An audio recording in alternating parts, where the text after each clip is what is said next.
Last time, your intrepid group of newcomers to the town of Lost Haven found yourselves scavenging a job from none other than the town wizard, an individual by the name of Milvia. Some call her Milvia the Minstrel, others call her Milvia. She's known for being able to provide wizardly services to the town of Lost Haven, and she asked that you investigate where some skeletons were coming from. Apparently, the local lumberjacks were having an issue with them, and there was a desire to see the problem resolved as quickly as possible. And so you ventured north towards the lake. Um, you don't necessarily have a map of your exact path, though I may or may not be mapping it out. All you know is that you went north along the Warkana River, eventually coming to a hill that was provided quite the viewpoint. And as you descended it heading northwards along the river, you eventually found what would be a bit of a grotto, um, several hundred yards, maybe a mile or two inland off of the river to the west. You were still somewhere in the range of 15 to 20 miles away from Warkana Depths, the lake, the massive, massive lake to the north. You were not yet along the plains, and you know that it was a place that could potentially be a sacred base, if that was something that you would want to investigate. The other option, obviously, is to find a different base, but today you find yourselves safely back in Lost Haven a day or let's see, I think it's a week later at this point. So if everybody could subtract, let's see, how would you have liked to have lived the last week? I feel like does he's used to living minimally. He can get ball out when he needs to, but Okay, if you he have can, lived he can simply, survive on like the bare essentials. gotcha. Go ahead and only subtract 3 gold then for the week. If you have lived comfortably, I believe it is a gold a day. So go ahead and subtract 7 gold. If you have lived not necessarily lavishly, but very comfortably, go ahead and subtract 15 gold.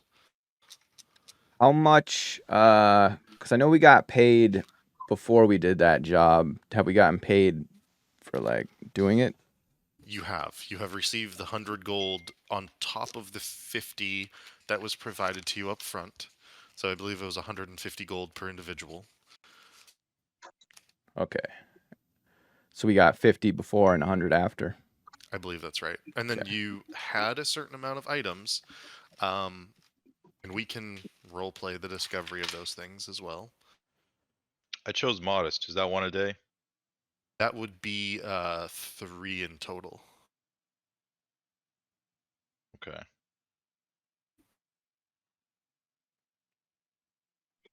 Let's see. But we got 100 gold from doing our quest, right? Yes. Okay. So I'll just add 97. But you can add that +1 dagger to your guy too, Ooh. because you wanted that one, right? Yeah, and I believe you gave me a book of some sort. Yeah. You have the Ratty Ash book too. And we do have a box of gold dust. Oh, you're right. Oh, snap. As well as a wand. And that fancy ass fucking like Destructo rod. I would say some of the, we should use some of this money maybe to identify these things. Sure. Do we want to sell the dust or like hold on to it in case it's a thing? I feel like we should sell it. I mean, we could, I suppose, You whoever we hold go on. to ask to identify, we could ask them if it's like useful for potions or if it's, more useful to just get the money value. Yep. Just pawn it. Yeah. Let's see. I'm gonna call this mysterious book.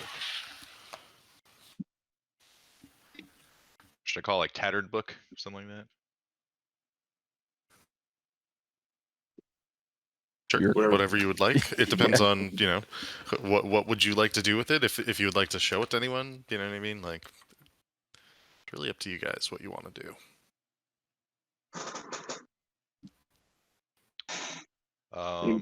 We can go to that wizard lady and we see if like maybe she's a wizard. She must know identify. Maybe we can like pay her to identify some of these things for us.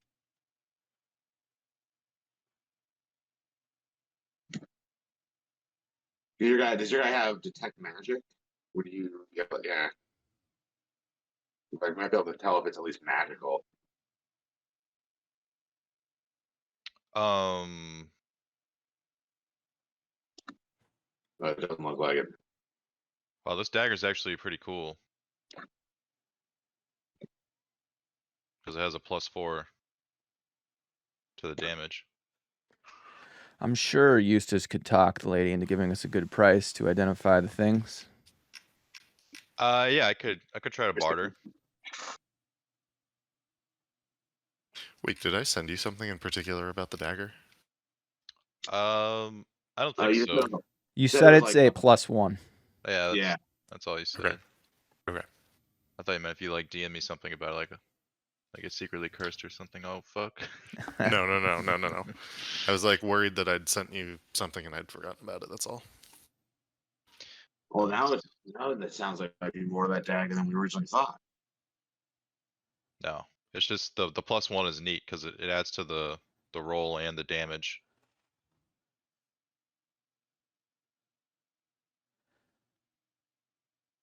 Yeah. Let's at, like, yeah. This early level, that's like decent damage. Let's see about getting that identified, then maybe buy some stuff, and then figure out where we're gonna live. Yeah, I wanna scoop up some javelins. We have the wand, the rod, book, and then that gold dust. Yeah, maybe we can get some like identify bundle. Right? a package deal. Mike, you can get one free. And also, with my guy with my like the mapping background. Yeah. Would I be able to like, as we explore the area, be like working with it? Yeah, absolutely. What I would say for that is that typically speaking, like I will not be providing you with a map of this area. So like if you want a map of this area on some level, like I'm gonna say that you draw it up yourself. Okay. Super immersive. That's what that is. MST, where you at? Yeah. So is this like we're on like this is like a frontier town, right? Mhm. So It's very much a frontier town. yeah, so I mean I assume at somewhere there's like fur trappers and mountain men just like doing their thing in the woods. Yeah, in fact, there is a trading company by the name of. Let me find that really fast. There's a trading company in town that goes by the name of Wolf Wheels. That is known for shipping goods and services back to the south to the city, like the city-state of Warkana. Nice.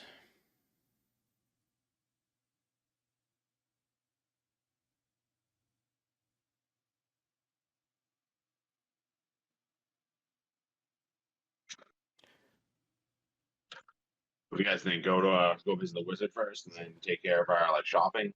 Yeah. Yeah, we should probably do the wizard first.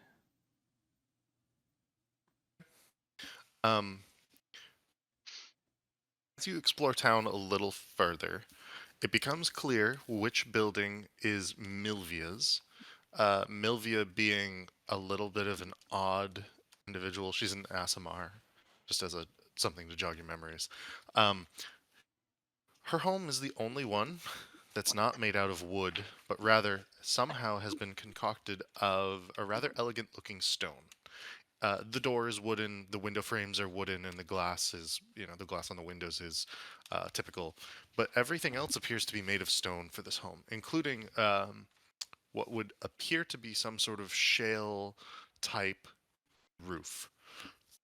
And as you approach her home, you can see which one of you speaks giant? That'd be Eustace. Eustace. You can see that there is a sign, one in common, one in giant, and in particular, giant runes, that dictates wizardly services upon knocking. And as you come close to her home and give a knock, you can hear clanging in the background. And half the door, actually, from the midpoint upwards, swings open, and as it does so, you can see that there is a bit of a contraption that pops up and provides like a counter for the bottom half of the door. And she goes, "Ah, intrepid adventurers, Eustace, Alucard, Otis, how may I help you today?"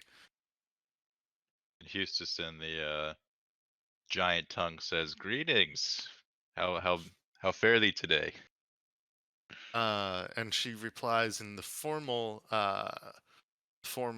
way of the giant tongue, something you may or may not know. Depends on you, I'll say. She says, "My head is not in the clouds," which generally means good. And he would just say, "Ah, very good, very good." And then I'd switch back to common and be like, "Well, better not leave these guys out of the conversation." Yes, indeed. How may I help you? Great work, may I say, on ensuring that no more lumberjacks are felled by the undead.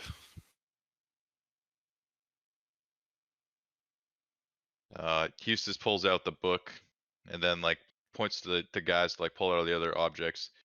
And just be like, "Yeah, we came across a few things in our travels.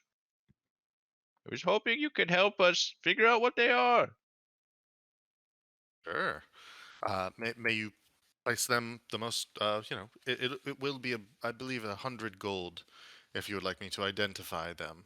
I can double check that. I'm actually going to double check that because I think there does Eustace goes, exist. 100 gold each or the whole lot? I think it's 100 gold each. Oh shit! All right, let's prioritize here. I can double check that. But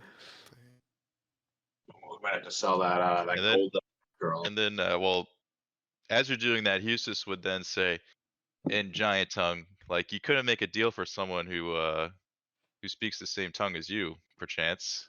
you And can save the goddamn town. He wants to roll for it if possible. Yeah, 100%. Go ahead and roll persuasion on that. Okay.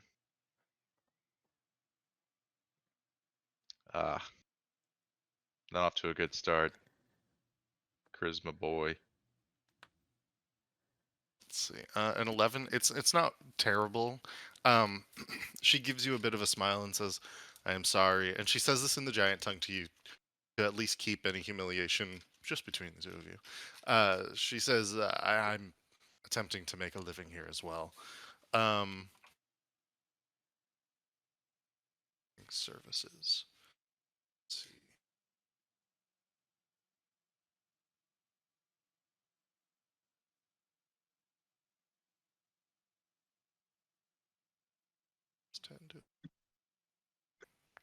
Wow, does it not actually have? So it's funny because there's a section in the player's handbook on spellcasting services, and it says cure wounds or identify is easy enough in a city or town. Might cost 100 to 50 gold pieces. Ooh. So I will say it's 25 gold pieces, not 100 per item. Okay. That is much more manageable. So you've got 3 items, is that right? The dagger, the wand, and do you want to do the rod or the golden dust? I feel like we should. But before I take the rod out, it sounds like we're like out front of her house, like still fairly public. Yeah, it's like fairly public, but like her house is set towards the edge of town, down by the river. It's a ways away from other things, and in fact, the side that you're on is actually sort of like not necessarily adjacent or parallel to the road. It's sort of perpendicular down her walkway, which is a hedge-lined 50-foot walk. Is there anyone like around us that would like if I took the rod out? Is there like see anyone around that could like see us? Go ahead and give a perception check really fast. Oop. Let's see. Well, no. There are folk in the road. It looks like there's a cart, an oxen cart, with two human males with axes over their shoulders, helping move several split logs along the road. They might see you, but nothing in particular otherwise. Before I like took it out and put it on the table, I'd like take it out so she could see it, but keep it like still within my cloak. And say like, one of these items I'd like you to take a look at, but I would appreciate discretion. I don't want the townsfolk to know we have this. Sure, of course. Discretion is part of my job, so I will not tell anyone. I say we identify all four of them. Okay. Let me find the wand. We'll start with that. What's that? Here it is. All right. The wand is a wand of. That's not right. Oh, please let it be a wand of identify. That's what I was saying. That'd be great. It is. Can somebody please roll me a D4? I was hoping there was you're like going off a table or something. I am going off table. Beautiful. I have a one. You got a 1? I did get a one. Okay. This would be a wand of magic detection. Nice. And I will Charges, I assume. give the touch. Yeah, it's going to be 3 charges. /LR. Not letting me copy that. Give me 2 seconds. That's pretty useful for us. Right? Yeah. I just hope one of these things isn't useful, but also valuable, so we can get some of our money back. On to magic detection. Well, I Alright, mean, if it's something like if they're magical items, they're probably all worth something, you know. Yeah. And once Alucard found out what it was, he would hand it over to Eustace. He's like, I think after the 3 of us, you'd be able to make the most use of this, young man. I don't. How can anybody use the wand? yeah, that's a good question. I don't actually know what Ra is. Rules as written. Let's double check that. Because I use charisma to cast my spells. Well, it's like it's magic. So, Yeah, you I know, feel like it's a thing you'd use like out of combat anyway. Just like Yeah. it seems like it fit your guy the most. I mean, I'll keep it if you don't want it. I It mean, just seems like a useless yeah, you can hold thing. on to it if you want. I don't care.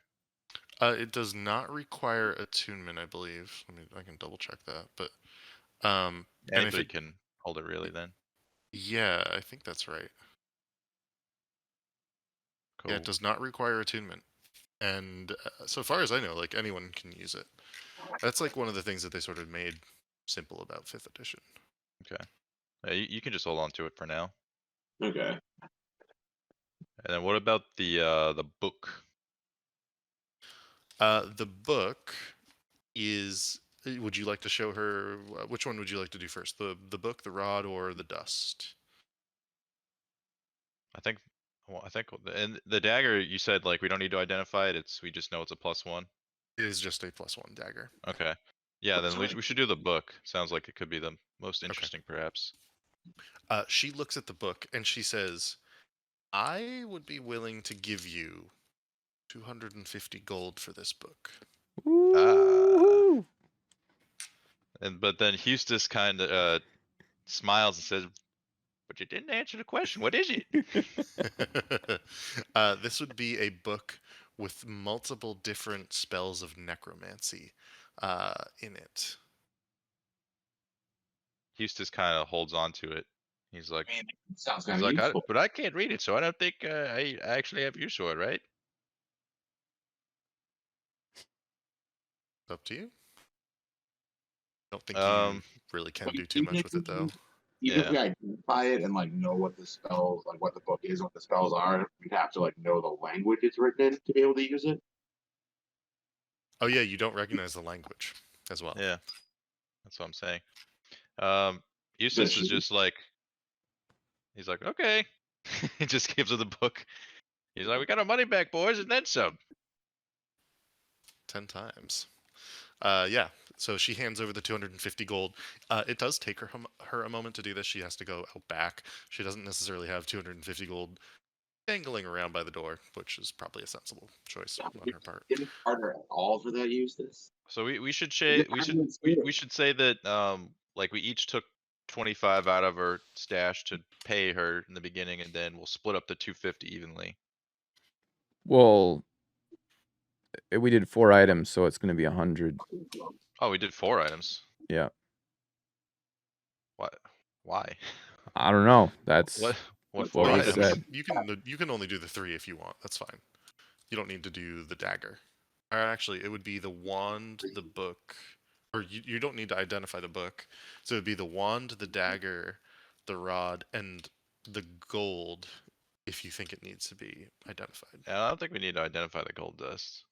I mean, like we might as well. We just got 250 gold.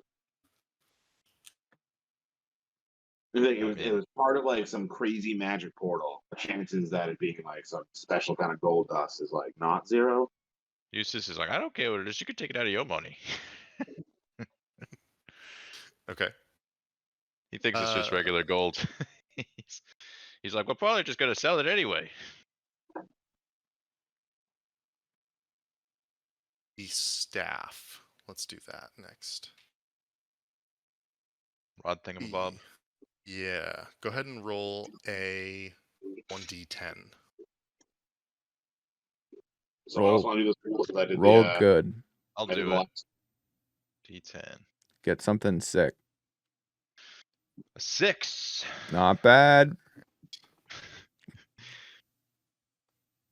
So that is going to be a staff of swarming insects.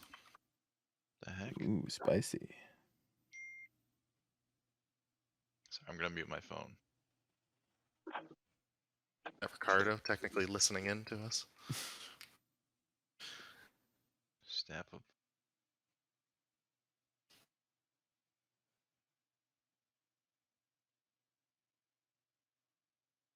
Destroys the staff. Oh, this is going to be a Eustace thing. You're the only one that can do it. Sounds like a weapon in Terraria. What the hell?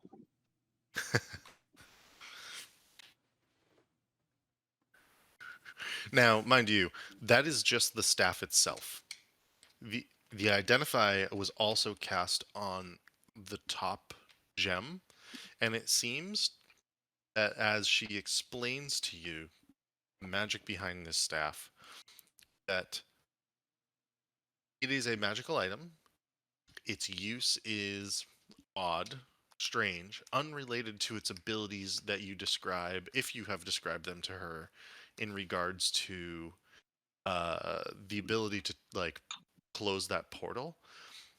But she is able to tell you that whatever is on the top does not fit within the bounds of her typical identify spell and clearly matches something else, and that it sits on this staff because it's a magical item. Almost like the staff's a power source. Yeah. Can I take the wand of magic detection and see if I can move the gem onto that? Yeah, if you would like to. Yeah, let's see what happens. So you'd like to try to pop the gem off the top and put it onto the wand? Yeah, gently. Okay. Make a intelligence check first of all. Intelligence. Oh, that was so close to being an 18. You think you could probably twist it and slide it off the top of the staff. And as you do so, you hear. You've definitely ripped some of the paint off of this staff, at least. It's not going to be easy just to pop it onto the end of the wand. It doesn't necessarily fit the wand. You could hire someone to make it fit if you so wish. Potentially, or maybe see if I can put it onto my weapon. Yeah, I guess I'll put the gem in my pocket for now. Okay. And then And just as a reminder, it's there's a ruby tip with a golden bulb, and it was attached to a golden socket almost, and that sat on top of the rod. So that's what you're placing into your pocket. These are 4th and 5th level spells. and then I'd hand the actual staff over to Eustace. Okay. And then I guess the gold dust is all that's left.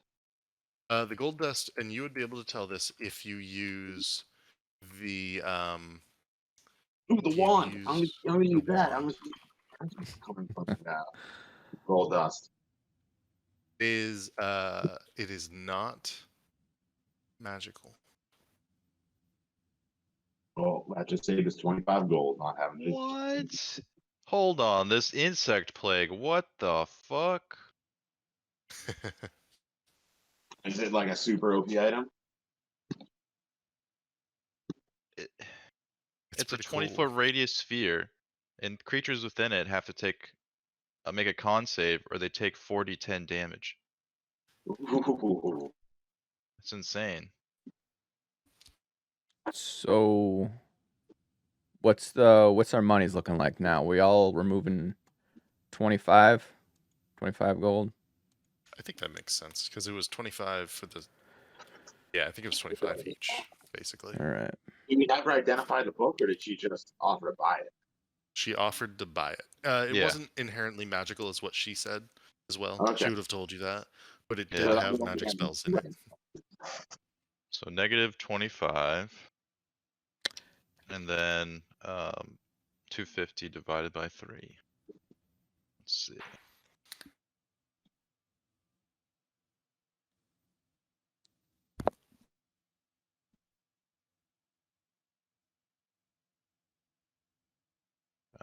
$83. And a little silver left over. 33 silver. Nice. We're rich.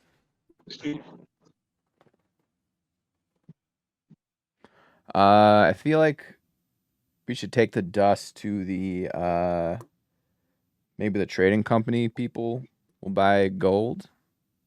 Yeah. A little bit of gold dust. I'm gonna trade in my crossbow javelins. Oh yeah, do they have a Walmart? There is a general store. General store. Did I already? Let me just double check that. 3 silver, 3 copper. Yeah, technically the way that would break down would be 3 silver, 3 copper instead of 33 silver. The Wolf Wheels actually also, sorry, I should have mentioned this. Wolf Wheels combines as both trading company and general store. Okay. The symbol obviously is going to be a wolf with a wheel behind it, like a wolf's head with a wheel, like the spokes of a wheel and a wagon wheel sticking out behind it. And so it's one of the largest buildings in town. In fact, it's the one that you see here on screen. This is Wolf Wheels. And so if you enter their compound here, this is like a smoking, or sorry, this one is a smoking shed. This one is a like a tanning area, and they have carts that come in and out of Wolffields pretty regularly, and you might have seen, certain folks that you recognize. Okay. And a smoking shed is not a place where people go to smoke, right?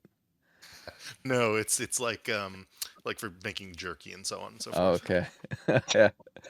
It's like, yeah, they got like a bunch of armchairs and just hang out with, just smoke some cigars. All right, so I guess we should introduce ourselves to the wolf people. The staff is actually really cool. Okay. As you enter Wolf Wheels, you see several individuals speaking in hushed tones. Who has a passive perception of 14 or higher? Me. Okay. Alucard, as you enter, you can hear the words, "Aye, they hit another wagon," from a small, stout dwarf. Unusually short, especially for dwarves, almost the size of a gnome, shockingly. And yet his width is that of a typical dwarf. Rotund, you might even suggest as saying. There is a holy symbol on his front. He wears friar's robes. He looks to be a man of the order of some sort, and yet nonetheless he speaks with a bit of an informative voice to him. And you can hear him saying this. He is speaking to an individual that is almost a stereotypical elven ranger. Around his neck is a wooden carved wolf head with a spoked wheel behind it. Clearly the proprietor of this business. They are at the counter. They are the only other individuals as you enter, and they look at you and they go, "Ah, excellent, excellent. I would be Master Wolfhard, proprietor of Wolf Wheels. Come. Feek, thank you very much for your information. I will send out a crew to salvage what they can of the wagon. Otherwise, I know that you did your best." And he says, "May the light guide you." And he sort of waddles out and he goes, "Good day." Nod politely at him. Master Wolfhard is now behind the counter. He goes, "May I help you with any provisions, services here that Wolf Wheels can provide you with?" Yeah, we have this. We came across this, container of high quality gold dust that we're looking to unload. We thought you fellas might be interested. High quality gold dust that you say. Please place it upon the counter. Do you open it up and show it to him in the box? Yeah. Okay. And as you do so, he goes, "Let's get some light." And he snaps his finger, and from the tip of his finger, there's some magical light. And he goes, well. And he's like, he has a dagger. He doesn't dare touch your goods with his hands. He has a almost like a penknife, and he's like moving it through the gold. And he goes, "This is quite the find here. May I ask where you found it?" We came across it on our adventures. Fair enough. A man of few words. That's fine. That's fine. Unlike Feek, clearly as you entered, and he's like chuckling. But does anybody have an insight of 13 or above? Passive Eustace insight. is like, it's very rare. We had to risk our lives to get it. And inside of what? 13 or above Oh yeah, of passive. Eustace has Uh, 15 passive insight. You can see that there's a hardness to his eyes and that there's something wrong. Eustace uses his staff to close the box. He's like, does this trouble you some reason? He just stares him down. Oh, no, not the gold. In fact, I would be willing to take it off your hands. My sneaking suspicion, and I'll have to weigh it. And you can see that he's going underneath the counter to pull some scales up and off the counter. I would give you, let's say, I would give you maybe 9/10 its weight in gold, if you would. So if it's worth 100 gold, I'd give you 90. Eustace looks at the boys. What Sound do you pretty- guys think?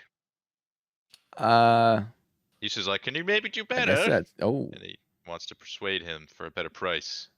Go for it. Oh, that's a crit. Okay, and he begins laughing. He goes, "How's this? 99 out of 100 pieces. I have to make a profit somewhere here, but I won't shortchange you. I won't shortchange you." And he begins to actually like put gold pieces on. He puts like a little cloth bag and he goes, "You want to fill the bag with the gold, and I'll tell you of my problem." Eustace removes his staff from the box, like, sure, sounds good to me. Starts smiling. Okay, so you guys put the bag. You put the gold in a bag. The bag is weighed beforehand just to ensure that the scale is balanced. You put the gold in the bag, and he begins putting gold coins on the scale. Um, he's gonna make it basically even. It might be like one gold off.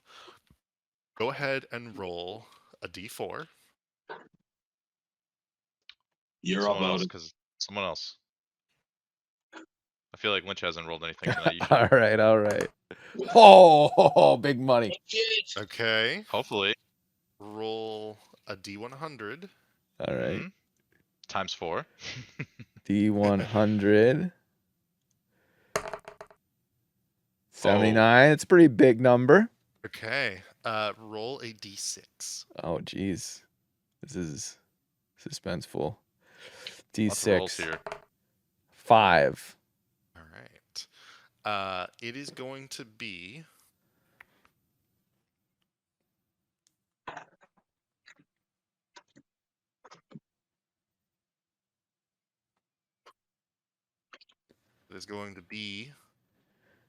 it's actually funny enough, it's going to end up being exactly 99 gold that you get for this. Oh. And it takes him a while because he has to like peter out some silver and some copper, and he goes, hold on a minute. And he just like takes all the silver and copper off and ends up putting like 5 more gold on the top, and it's like perfect. Oh, that's odd. The way that I did that is 5 divided by 4 times 79. And so he ends up handing over the 99 gold pieces to you, 33 each, and he says, "Well, about that problem, you might have caught the tail end of it as Feek was leaving. You see, I had a shipment coming in for the town, a wagon filled with, frankly, it wasn't really more than scrap metal. It was mostly scrap metal in the one wagon, plus bedrolls. Um, I believe there were 10 bedrolls, blankets, 10 blankets, just an assortment of items. And he actually points over to a shelf that has one ratty looking blanket on it and no bedrolls any further. He goes, I'm all out, you see. I trade the scrap metal to the forge. They need it for axe heads, saws, that sort of thing. And it's not, I may have lost, oh dear, let me think, probably somewhere in the realm of 25 gold pieces at most from it, and it's not the worst thing in the world. The bigger deal, however, is the fact that the individuals on the wagon were killed. That does not stand well by me. Whereabouts was this? This was about a day's ride to the south, so a day and a half's walk to the south, maybe. My understanding is that it was near a series of caves, in particular, uh, in a slightly hilly, wooded area, about a mile inland from the river, in that general direction. You see, they were attempting to bushwhack from Warkana. I suspect to save coin. I paid 50 gold for roughly 25 gold worth of supplies. It typically is a 20 gold boat ride downriver, meaning that they would have only made 5 gold from the venture themselves. And yet, if they come by wagon and bushwhack via the woods, they could end up making 25 gold. But it sounds like they might have paid with their lives. It's very unfortunate. Indeed. I mean, obviously, I'm not asking you to go looking for 10 bedrolls and 10 blankets. The town will be okay without it for now. I will be okay without it for now. But I don't know. Justice should always be served here. Don't you agree? They may be hampering future deliveries as well. It could happen to future deliveries. This is true. I mean, many of us suspect in town that it's probably just Otto and his boys. There's a few Who's lumberjacks. this Otto? Yes, Otto. He's a bit of a bully, a thug. He was kicked out of town, frankly speaking. Feek, myself, Milvia, Regret. Do you know Regret? She's quite the wonderful lady. We gathered a few resources and we asked him to leave town. He was causing too many fights at the bar.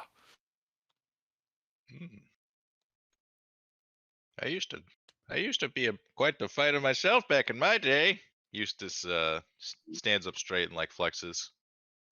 Is that the truth or is that a lie? No, he's lying. He didn't Okay, make a fight deception. Make a deception check. much. Okay. 18. He looks you up and down. Let me just double check something.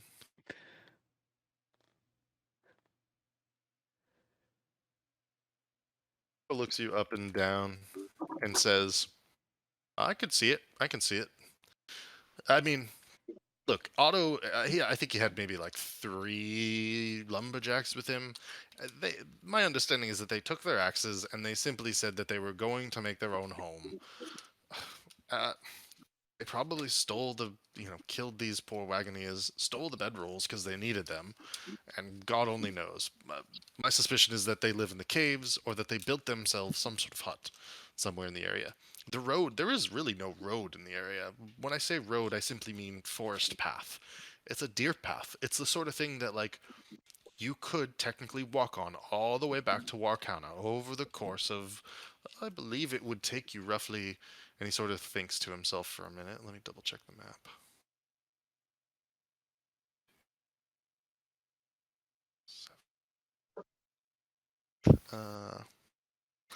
It would be about a 3 to 4 day walk all the way back to Warcana, which is to the south and southeast from where you Is are. there like a sheriff in this town?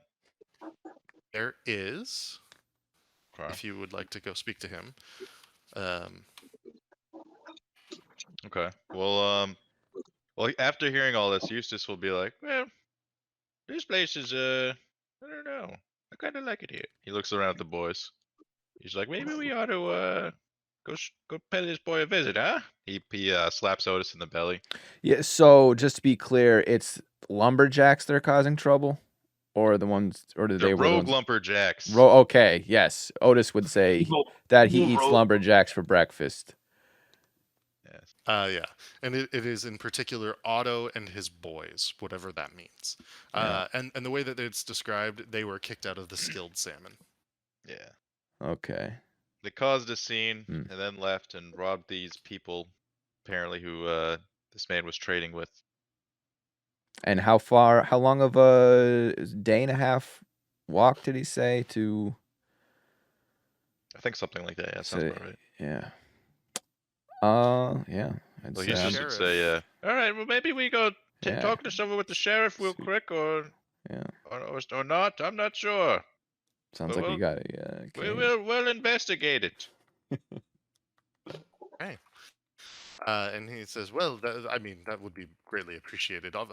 Obviously, if you do end up finding anything, bring it back. I'll give you a small reward. Oh, of course. You've taken good care of us here. He gives him a thumbs up. As well. Good He's day like, to we you. aim to do the same to you. And Is points at him with there- his staff.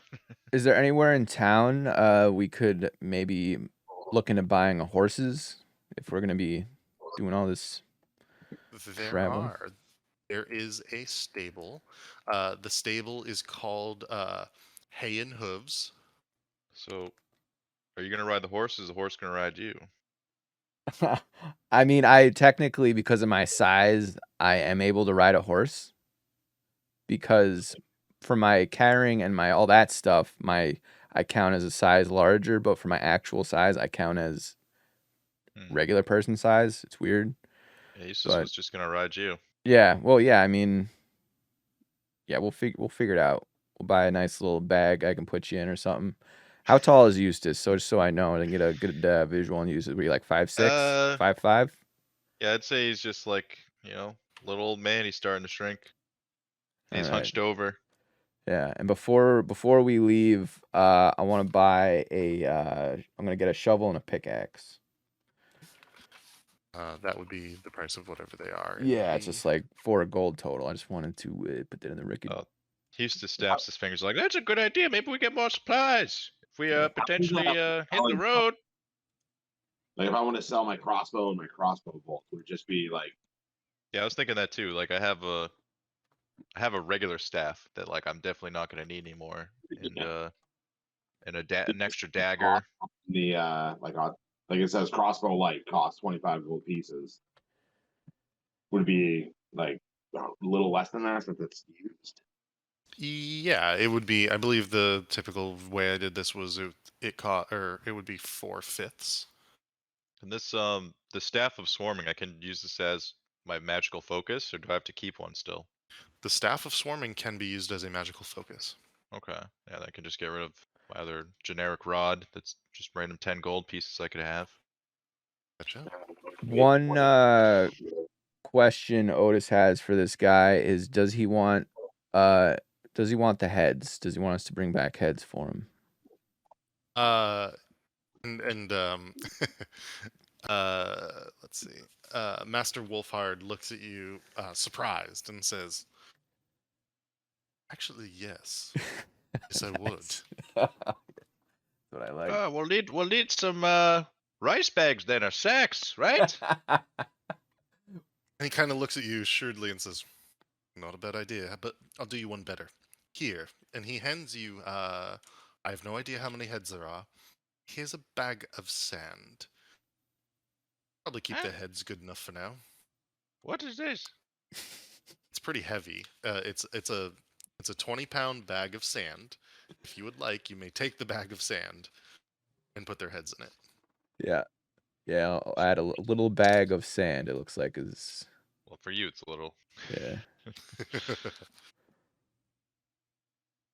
Okay, so selling our other random stuff, are we just gonna get the value it's worth, or do we have to roll to try to get the full value? No, you don't have to roll to get the full value. It would be 4/5 of whatever is in the player's handbook. Okay, Sell it. so, all right. I'm just gonna tally all this. So 2 for the dagger, 10 for the rod. 5, so 17.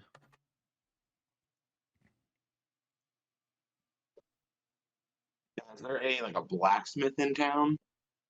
There is.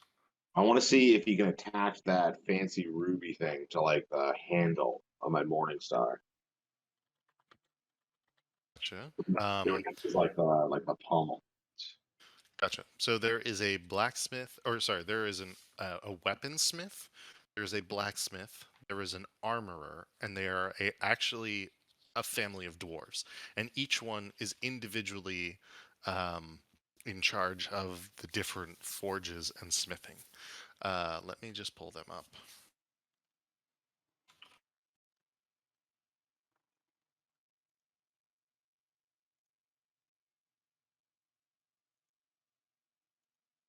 The Vonden family, and the one who you want is probably the blacksmith, and his name would be Falrin Vonden. And as you enter his shop, it's like a typical smithing forge, anvil, hammers and clanging, and he's got it's mostly just him working the forge, and you can see that he's mostly working on things like axe heads. He's working on pots and pans, axe heads, the typical things that folks in life need. Not too special in particular. So I'm gonna go up to him and ask him if he has any experience of fixing magical items to weapons. He doesn't, but he gives your item a look and says, we could do something with this if it's, you really choose to do that. Kind of looks it over and he goes, well, hold on, let me go get my brother. And Falrin runs off and he brings back his brother, who goes by the name of Thrallrin. So there's Falrin, Vondar, Thrallrin, Vonden, and Vonden. And he comes back with his brother and he goes, well, it's not exactly a weapon, so it's not really my thought, but I think your idea will work, brother. If you twirl the steel around the wand and the item simultaneously, so it's tight around the wood, I think that should work. Well, I wanted to try attaching it to my weapon instead of to the wand. To your weapon. Yeah, like to like the handle at the bottom of the Morningstar, so like the ruby would be like kind of like the pommel at the bottom. Oh, yes, and either of us could do that. Falrin will do you a utility job. What are your rates again? 10 gold for something like that? Whereas mine would be 15 because it will be nicely made into the item. And Falrin smacks his brother Thrallrin and goes, I'll do it for 8. So I look at them. I want to like, well, who would which one of you would make it better?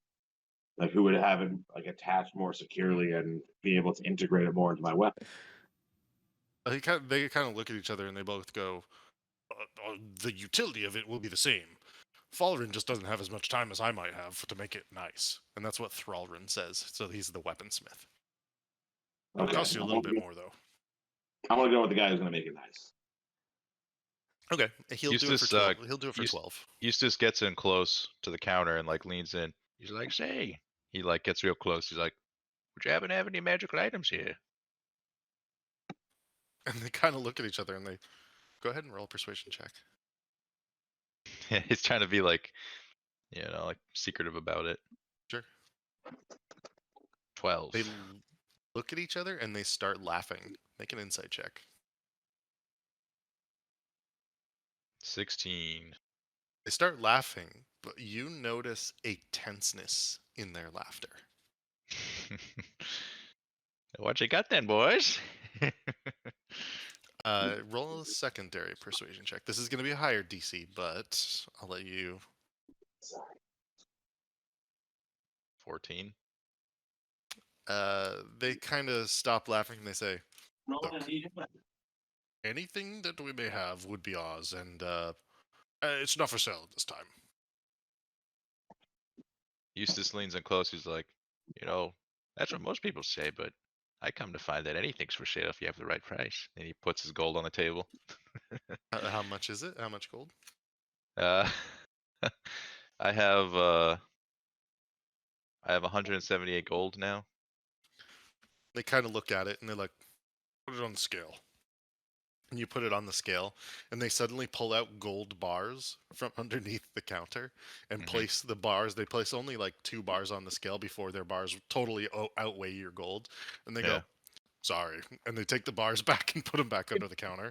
And they're like, look, if you are able to rustle up, somehow between either a lot of you or yourself, I'm going to say 50 of these bars.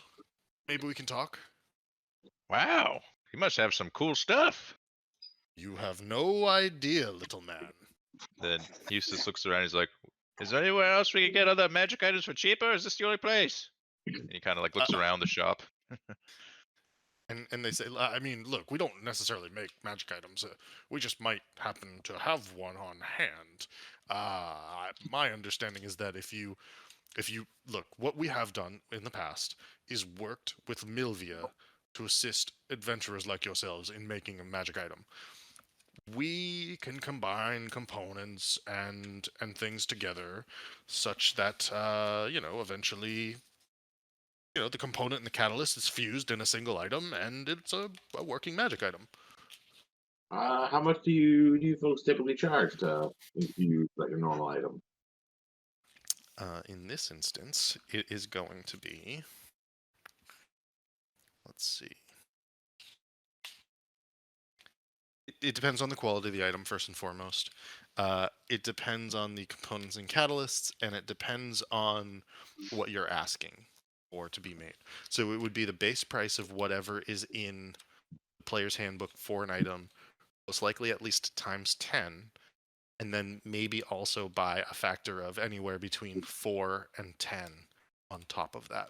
So we're talking like if a great sword or something is 50 gold, it's going to be at least 500 or 550 plus like 50 times 4, so another 200 on top of that.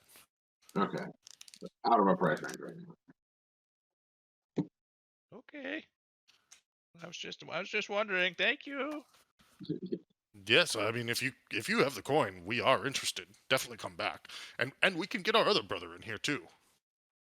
We must collect more then. Eustace takes his gold back. Sounds good to us.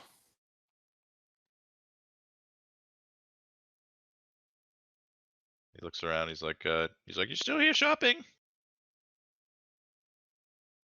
Are we done here?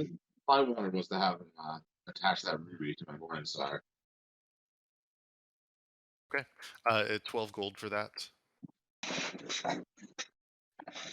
Now I have. Now we'll see what happens when I hit someone with this.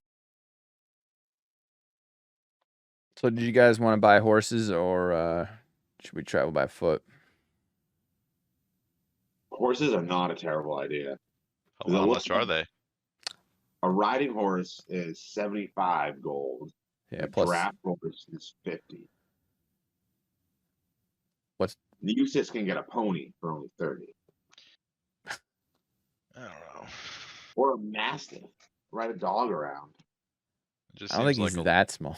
This seems like a lot for All right. Wait, I'm cool with foot. I just figured I'd maybe once we're balling out for sure. yeah.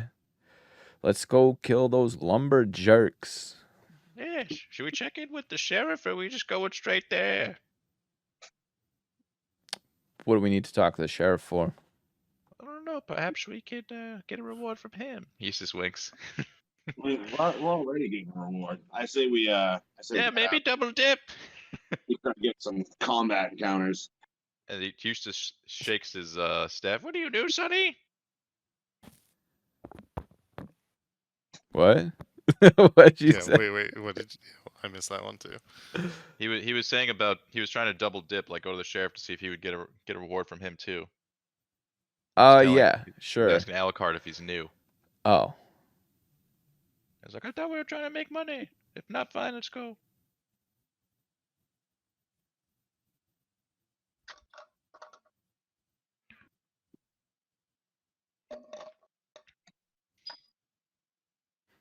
So we're leaving. Mm. Hey, where would Goes you like to either go? Well, it sounded like the guy at the Wolf Wheel place told us to follow a trail that would just lead us right to it. There is a deer path that heads to the south along the river, where eventually you could probably come to the cart. Okay. Well, then I guess that's the direction we're going. Okay. Do we need anything else for the road before we leave? Like any other items, tools, potentially? I've got a ton of shit. Why? What else did you get? I had already stocked up before. I guess that's a good question. Rings. I have a portable ram. I have a crowbar. I have a hammer. I have rope. Oh, okay. I mean, I think our basic kits like come with rope typically. Yeah. Yeah. How much of our starting rations have we used like this whole time? We've used 0 of them. What we've been As part of eating my for a background, week. I can find You food, you fresh would water, have. Sorry. sell up to 5 people each day. Let me jump in here and say you would have used at least like 2 days worth of rations out and back on your last trip. But were we like in a foresty area? You were, but if you would have liked to have scavenge, you would have needed, like, we would need to roll for that. Oh, okay. It's just rations, man. We'll be able to get them easy. Yeah, it's just something to keep track of because usually No, we I'm just don't. telling Penguin, like, who Oh. cares? Like, Yeah. I want to use my background feature. which is? What was it? I can find food and fresh water for myself and up to 5 other people each day, provided Oh. that the land offers berries, a small game, water, and so forth. Oh, okay. Yeah, you would have been able to use that without issue. What background is that? Wanderer. Seems super useful. I also have an excellent memory for maps and geography, and I can always recall the general layout of terrain, settlements, and other features around. That's nice. All right. And maybe I will be giving you a more detailed map after all. I took Sage. That's a good one too. I'm an athlete. Yeah, I run fast. Yeah, I assume this town doesn't have like a library, right? Not that you know of. You could ask Master Wolhard if he has any books. He might have had some that you did not see at a glance. Milvia most likely would have books of some sort, but gonna- beyond that, you're not sure. Yeah, I'm gonna say I'll save that for another time. Anyway. Okay. Yeah. Seems like Alright. boys are itching to roll. We've been Yeah. town. That was a good Act 1. We did a lot of NPC interactions in town. We did a little Bookkeeping. shopping. Yeah. We're Money rich. getting, item getting. Actually destructive weapon that totally might blow up and kill us all, but that's adventure. Yeah, this staff was it's a lot better than I had realized at first. Yeah, Really- that's that. I really dig it. All right. You have 4th level spell already. Yeah. Its built-in ability is really cool too. I basically can create a like a smoke cloud around me with insects, and only I can see inside the cloud, but other people can't see me. Nice. So I guess the Yeah, so- question is, what time of day is it? It would be mid-morning at this point. Ooh, perfect time to start a hike. So would I not have had time to attune to the staff? You would have had time to attune to the staff if you so wish. We can say Okay. it's like 11 a.m. instead of 10 a.m. Okay, I'm cool with that. Did we long rest, short rest? Yeah, you guys are fully healed. Yeah, I think up, it's but been a week. Yeah, it's real time. I think it goes by in real time, so or whatever. I never cast any spells or used my ability, Oh wow. I like didn't any think level that. 1 spells. I cast a bunch of cantrips though. Oh, here's a question. If I use my staff, is that going to trigger my wild magic? It will, but instead of rolling a 1d4 to get it to happen, it's a 1d10 because it's a significantly safer conduit of magic. You Yeah. are. It's actually built to do it, unlike me, which is just raw fucking magic. Yep. Okay. That's fair. So you guys would like to head south? Is that correct? Yes. Okay. I'd like to follow that trail we heard word about. Sure. Go ahead and make a survival check. It's not going to be too difficult to find this trail. Was it Alucard or Survival Man? I have +3. I don't know what you have. Oh yeah, +4. There you go. Roll survival. 17. Yeah, and you're able to head out of town past any of the random logging cabins, huts that folks have set up in the area.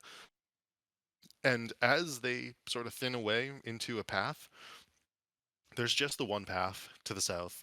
It is effectively a hunting path, a deer path, if you will. And you are able to follow it successfully the rest of the morning and into the afternoon. You make good time. You go first. First, you go 3 miles, 4 miles, 5 miles. You make 6 miles. You make your way to 10 miles. And it is roughly, I want to say it's, if it was 11, 12.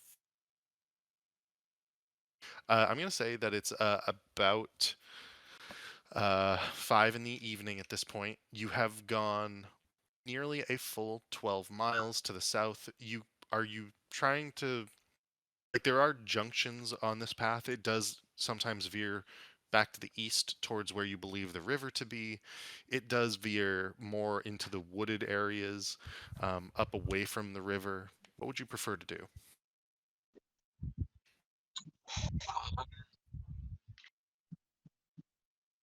Have we seen any like wagon tracks? You have not actually. Wagon tracks are not typical within this area. You know that the lumberjacks in particular stick to the western edges of town instead of the southern edges of town, the western and then northern edges because of the difference in trees that grow there. Eventually, they might need to make their way down here, but in particular, no.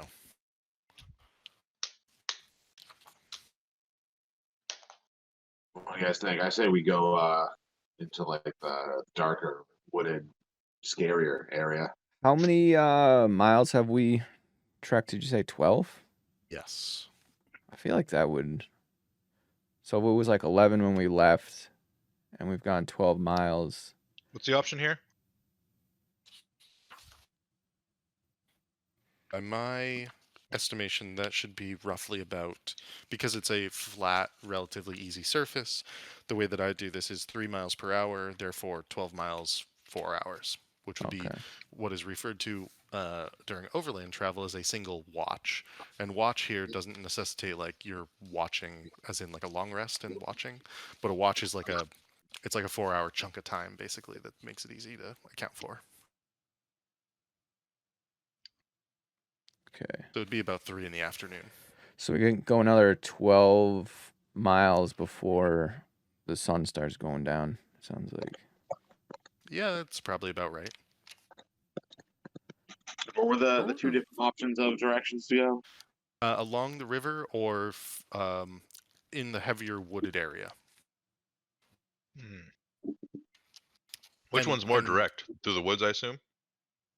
You're really not sure because you actually don't know where it is specifically you're headed.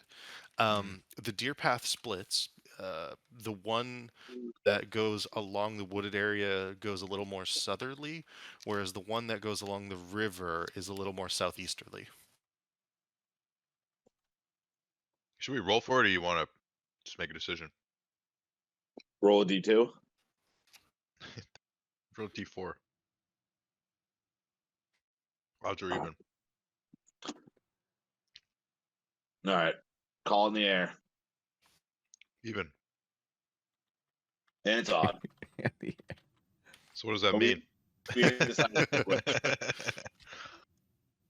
All right, we'll do it again. So odds are we go by the river. Even is we go into the wooded area. That's the river. Yeah, I feel like river's probably. Mhm. We probably want to stay near the river anyway. All right, well, let's just do river. Yeah. Okay. River it is. You are able to make your way along the river. There are no signs of a cart. Go ahead and just give me a perception check. Perception. I've got +4 in that. I have Anyone else? +3. 11.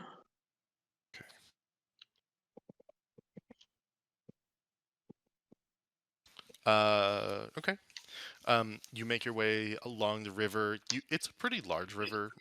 There are times where it is, I want to say, 300 or 400 yards across. Like this is a big river. Mhm. But you are able to keep it in sight, keep it along your. It would be along your left as you continue southeast along it.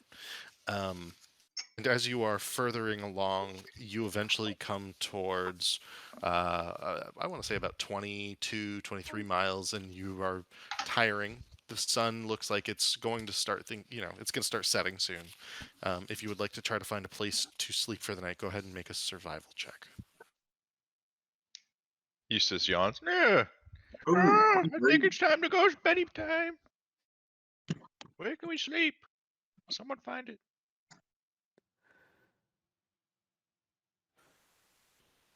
Looks like Alucard found a spot. All right. And you find a spot in a copse of trees without issue. There's plains along the river actually. It's not heavily wooded in most of the areas, but there is like a copse of fir trees where you believe you could pretty easily be in the midst of them comfortably and see out without creatures seeing in too readily. And so you set up camp there for the night. And would you guys like to set up watch and everything? Yeah. For each of your watches, go ahead and make survival checks. I would ask that you. Can I make like another watch too to roll if I like fall asleep during my watch because I'm Yeah, old? totally. So Constitution saving throw. what's the order? Who's going first? Sounds like Eustace. No, I want to go last. All right. Fuck it, I'll go first. Survival check. Oh, roll real low. The first watch is quiet. There is nothing in particular that happens, and you pass the watch off to Otis. 17. Your watch is quiet. The river is incredibly peaceful. You do see the one thing that you see, and it's along the river. You don't think they could see your campfire from the location that it's at. It's kind of behind some rocks. This is actually, you got to give Alucard credit. This is a really great camping spot. In fact, like you think you should probably try to remember this if you want to head south again, just because it's sort of in the perfect place. Do you want to give it a name at all, Otis? Give what, the place where we're camping? Yeah. Oh, this is very Deer Path campsite.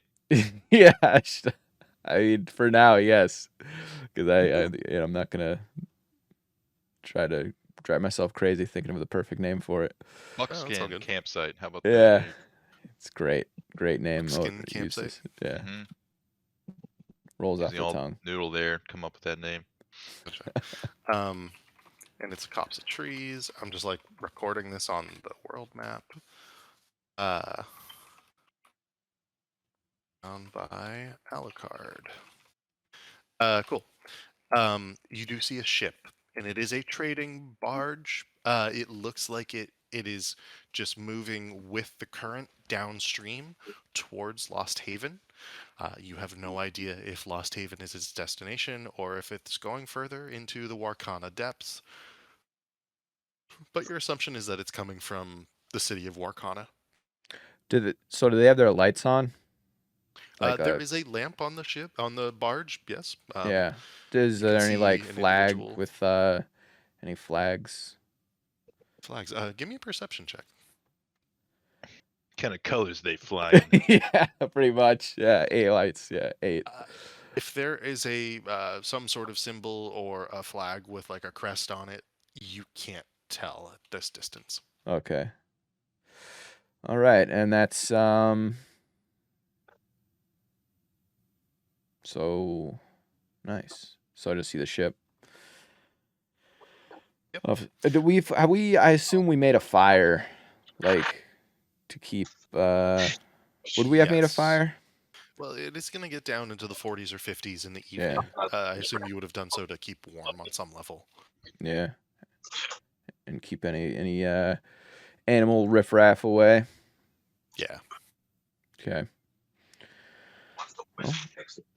Dr. Pete. You want to hand it over to Alucard, or sorry, to Eustace. Yeah, I'll wake What am him I up. rolling? Survival. no perception. It's up to you. But I mean to see if I stay awake during my Constitution saving throw, please. thing. Okay. And did you get a nap on the way here or not? Oh no. No. It's been a long day for Eustace. Good. But he rolled well on his con Nice. save. Okay. Your old bones keep you up this evening. There's an ache to them. The arthritis is kind of there. What And a yet, long at the day. same time, you're grateful for the aches and the soreness. You suspect that when you do fall back asleep, it will be well you'll sleep well, but you're able to stoke the fire, or hell, even cast a little bit of magic to keep it stoked. Um, and if you do so, it's actually a pleasant evening. You're able to see the stars quite nicely through the canopy of trees within this copse. Cool. I have to You, roll survival. yeah, survival. Oh, that's a critical You're survival. wasting a crit on a Yeah, survival it's my check. second crit of the night. Okay. There comes a point where you begin to see, by starlight and the dim light on the horizon, through the copse of trees, forms moving to the south of you, off in the distance. There are. Roll a d6. Oh. Oh boy. That's a 4. There are 4 humanoid shapes. Probably, I want to say 300 or 400 yards to the south. The fire is currently low. You and your group are 200, 300 yards away from the river in particular, and the wind is moving to the north, so they are moving towards you along the river. Probably, you know, uh, you guys are all like a kind of a triangle between yourselves, the river, and this group of 4 individuals moving to the north, and the wind is moving with them. So away from, it's like moving towards you right now. So they don't smell your smoke or anything like that. What would you like to do? What's up, an ambush? This is at the beginning of my thing. This is actually towards the middle of your watch in particular. Eustace would wake up the lads and let them know that there's some fellers in the distance Okay. and show them. Point them out. Give me a stealth check from everyone.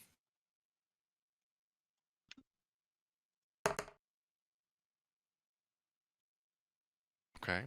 And can somebody roll me a D? Two, 4, 5. Yeah, D6, please. Not it. I'll do it. Ooh, that's either very good or very bad. Okay. As they begin to move along the shoreline, they are moving northward. The wind adjusts and shifts. And instead of moving northward, it suddenly shifts and begins to blow westward, once again away from this group. So any smoke is going in the opposite direction. You are all hunkered down, watching them move, and as they move along the shoreline, anyone with a natural passive perception of 12 or above, you can begin to make them out. That's me. It appears. Is that everyone except for? I have Otis has a 13 passive perception. Cool. You can all see that they are orcs. There are 4 of them, 3 men and a woman by the looks of it, and they are armed with bows and spears. A hunting party potentially, moving northward. They don't seem to look really in your direction. They're looking in all directions, but not really in particular in your direction. And whatever you've done to conceal this area or the way that it's naturally concealed, and that combined with the wind, they're uninterested in investigating further and continue onwards. After about 30 minutes, and having seen them about 20 minutes ago leave your eyesight, you suspect that they are nowhere in your area anymore. And if you would like, you may continue your long rest. That was a close one, huh? I should have insect plagued them. No. Take them all out in one move. Eustace like taps his staff. He's like, "We'll save this for another day."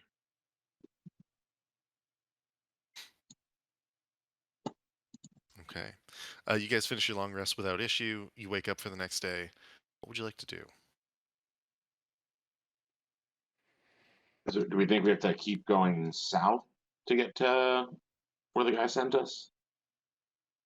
So far, you've not yet come across a destroyed cart, so you don't know in particular like what you're trying to find or look for. where these Maybe folk might I'll be. do like some aerial reconnaissance. Get like the lay of the land around. I see if I can see any like signs of battle or the actual cart or like tracks or anything. Sure.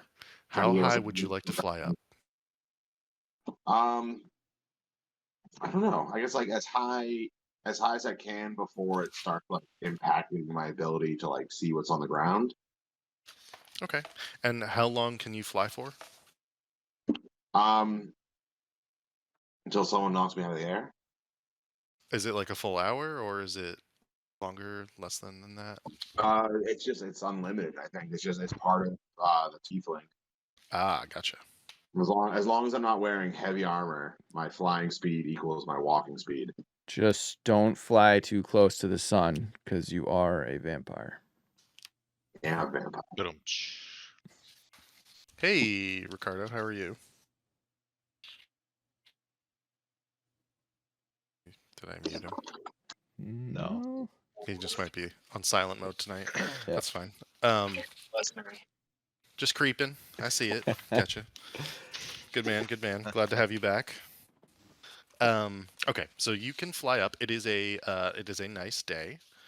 It is a generally cloudless. Actually, you know what? Give me a d20. Give me a d20 roll. Let's see what type of day it is. Do this the right way. 18. Oh no. Am I about to get hit by lightning? Nice. Let me double check something. It is lightly raining today. Okay. So therefore, your visibility is slightly hampered, lightly obscured, and that actually impacts how far you can see. So let's just double check that. Let me find the visibility section.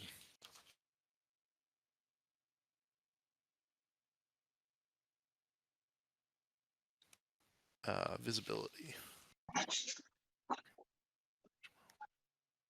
Okay, and how far up would you like to fly? What's Let's like get you up in the air by like 1,000 feet or something. Yeah, that works. Okay, so you are able to see quite a bit. To the north, you can quite easily see the shimmering Warkana depths. And that would be to like the northwest. You see the Warkana River ambling from the southeast to the northwest, and then it turns and sort of hits the north, it hits the Warkana depths, which is the lake, at its southeasternmost point. And so the depths sort of extend from the southeast up to the north in sort of like a wave fashion. You can see the plains of Benterel to the west very clearly, and they just stretch out as far as the eye can see. One thing does catch your eye, however, and this must be, oh gosh, let me make a perception or survival check, up to you. 19. 15. By your estimation, this has to be maybe 100 miles away. There is a copse, an enormous forest of giant trees, probably 100 miles to the west across the Benterel Plains. To the south would be foothills, forested foothills. To the east, you can see probably no more than 2, 3, 4, about 25 or 30 miles. City of Warkana. You might have been there at one point in time. And behind that, the foothills of Warkana. To the immediate south, you can see the edges of the deer path. In a clearing, probably 3 or 4 miles, it looks to be a hut to the south. But other than that, you're unsure, the specifics of what you're looking for. Things are, because, they're lightly obscured, it's odd. To the west, you can actually see further because the rain is mostly to the east and around you. Okay. But beyond that, you Might can't be, make out any specifics. sounds like that hut might be our next destination.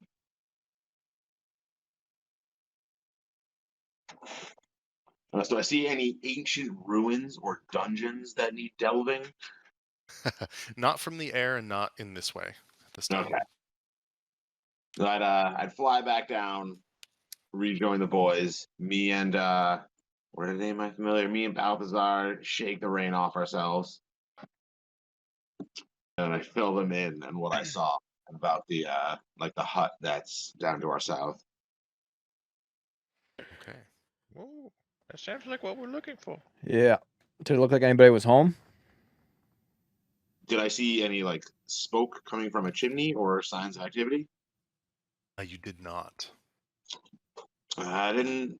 People might be there, but I didn't see any obvious evidence. But with the Okay. rain, it's difficult. It was difficult to get a close look. How So- far do you think it is from our current position? I don't remember. 3 or 4 miles. 3 or By 4 your- miles. by your Oh estimation. shit, we can be there by lunchtime. It's Okay. just a light Would you- jog for us. Yeah, we just did like 24 miles in like a day. So We are athletic as fuck. yeah. Yeah, let's have some breakfast and get going. Okay. Just give me a perception or survival check, Elcard, just to take them in that general direction. See if you can find that abandoned hut of some sort. 13. Okay. It's really not too hard. You're able to follow the deer path, and it splits at one point to your right. And you begin to take that, and it actually takes you directly to it. Upon arrival, you see the following: an overgrown hut. It's probably been abandoned for some time. Log cabin style, no more than. Not telling me you're Jewish. What was that? That's, What? that is just Ricardo. Muted. Mute. As you come to the hut, you can see the following: overgrown everywhere. Basically, it's probably been abandoned for a few years. Smashed open door. The roof is sunken, caved in on one side. Doesn't look like it was necessarily attacked, at least at a glance, but it looks relatively derelict, abandoned. All right. So you're telling me there's a lot of dust. Pretty dusty. If I put my finger on a table, I'd get a thick thing of dust on my finger. Yeah. Oh. As you enter it, there is How do I upturned. mute Ricardo on mobile? Just right click them and click mute. You I'm can't on right click my on mobile. phone. I have no idea how to do it on mobile. Double click his name or something, maybe. I don't know. Trying, like, goddamn, I'm- that's loud as fuck. Yeah. Okay. Oh. All right. So we walk into the hut. It is abandoned. There is a bed in the corner. It looks like it has rotted hay coming out of the mattress. There's a table that has been. It looks like creatures, people have been through this hut pretty infrequently over time. It's probably been used as a place of sleeping or just as a place of refuge for folks at some points in time. But overall, nothing in particular sticks out to you. I am going to activate my wand of magic detection. Ah, okay. You activate the wand of magic detection. You can look around. Over by the mantle, there is a small glow. I approach the mantle and visit and investigate whatever as well. Okay. Just double check something. Behind a small fake, or it's not like a fake stone, it's just suddenly a much smaller stone that's like stuck into the mantle than you would expect. You are able to pull it up and out. It is There's something glowing beyond it that is magical, and as you pull it out, make a dexterity saving throw.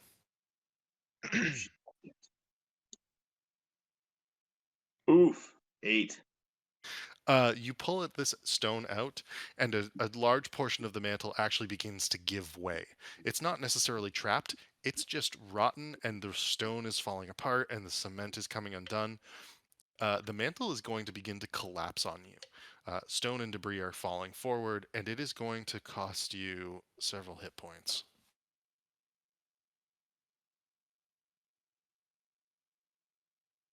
It will be 8. Oh wow, 8 hit points of bludgeoning damage. Ooh. That would kill me. So he crawled into a fireplace and went to go grab something, and it fell on him. Yep. He walked over to the fireplace and pulled out a stone, and as he pulled it out, it collapsed forward onto him. Oh, okay. Landed right above my head. I've just got this giant fucking welt sticking out of the middle of my head now. You are actually also restrained, so your friends are going to have to pull you out of the rubble, or you're going to have to slowly get yourself out of the rubble. I'm You don't know. Ass and back and like legs are sticking out. Eustace Someone looks grab at my- Otis and is like, you have this one, Sonny? Yeah. Otis pulls him out, pulls the rocks off of him, and says, "I guess we'll hang out here for an hour. Okay. Perhaps Alucard can do something to fix himself, and then we can get going." Perhaps. It does take you some time during that hour to find the glowing thing that was wherever it was in the mantle as well. And after eventually discovering where it is a small ring.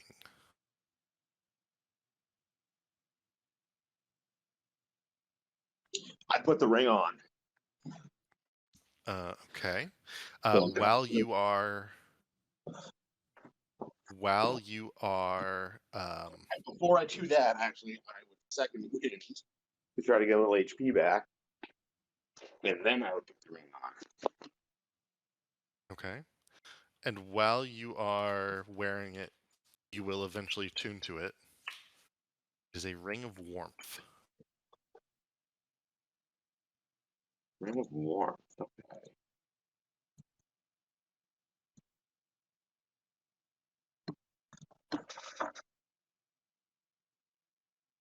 It's cool. Probably a sensible item for this trapper, whoever lived here. Especially considering you know that it gets quite cold in these parts during the winters. It's a very niche item, but still good. Where would you guys like to go from here?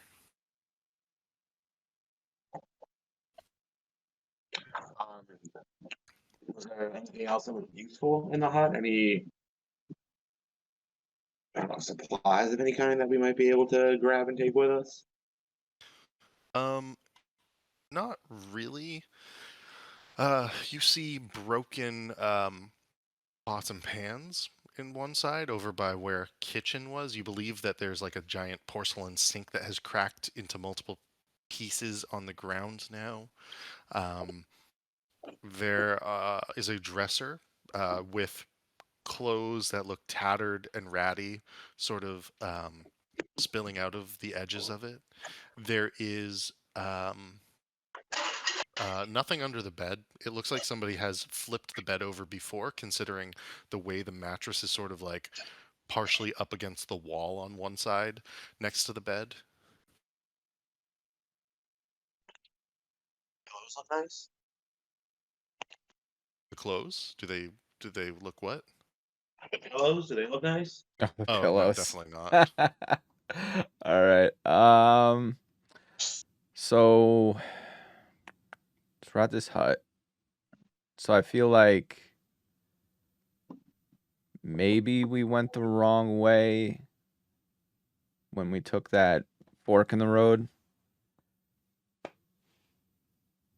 Yeah. Maybe backtrack and Yeah. Yeah, when we were in town, I was thinking, oh, maybe we just like hire a guide or something. But then it was like, nah, we got this. And now we're just like lost in the woods. Yeah. I'm trying to. Can't you just fly up in the air and see where we are? I can. I think the issue is less that you're lost in the woods and more unsure of where this cart might be. Okay. When he was up in the air the first time, it sounded like you said there was an end to the deer trail, right? It looked like it continued to the south into a wooded area, and that was obscured from his view. Okay. Have we been Did like you- looking for signs of the Did cart? the Like, did the guy tell us when he gave us this mission about how long it would take us for us to get there? He did. He said it was about a day and a half travel to the south. So so we've done the day, so we could do another half a day and hopefully get there. I think that's the just keep going. Yeah, just keep going for another half a day. Eustace should suggest. He's like, how about this? Maybe we kind of survey the area for where a cart could travel, and see if we can find signs of it, and then follow that path. And he looks at the guy who's been leading us the whole time. That's not a bad idea. Okay. Just like fly up and see if I can find like paths or roads or anything that would be like traversable by a cart. Suitable for a cart. Okay. Let me just double check the surveying rules here really fast. Can I please get a survival check?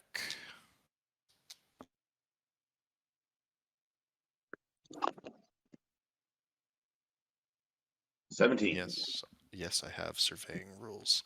17. Okay, so you already know that there's orcs in the area.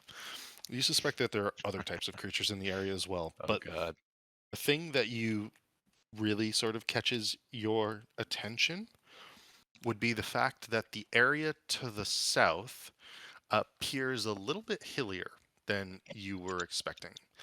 So even a little bit further to the south of here, and it appears hillier in a way that suggests it could have caverns in it.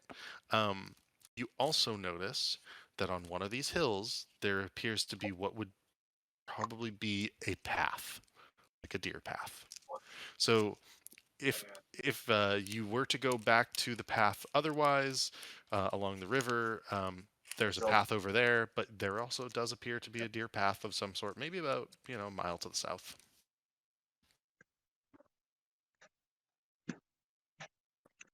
I think we were looking for a like a cave system too, weren't we? So I think we go check out that hilly area that looks like there might be caves in it. Gotcha.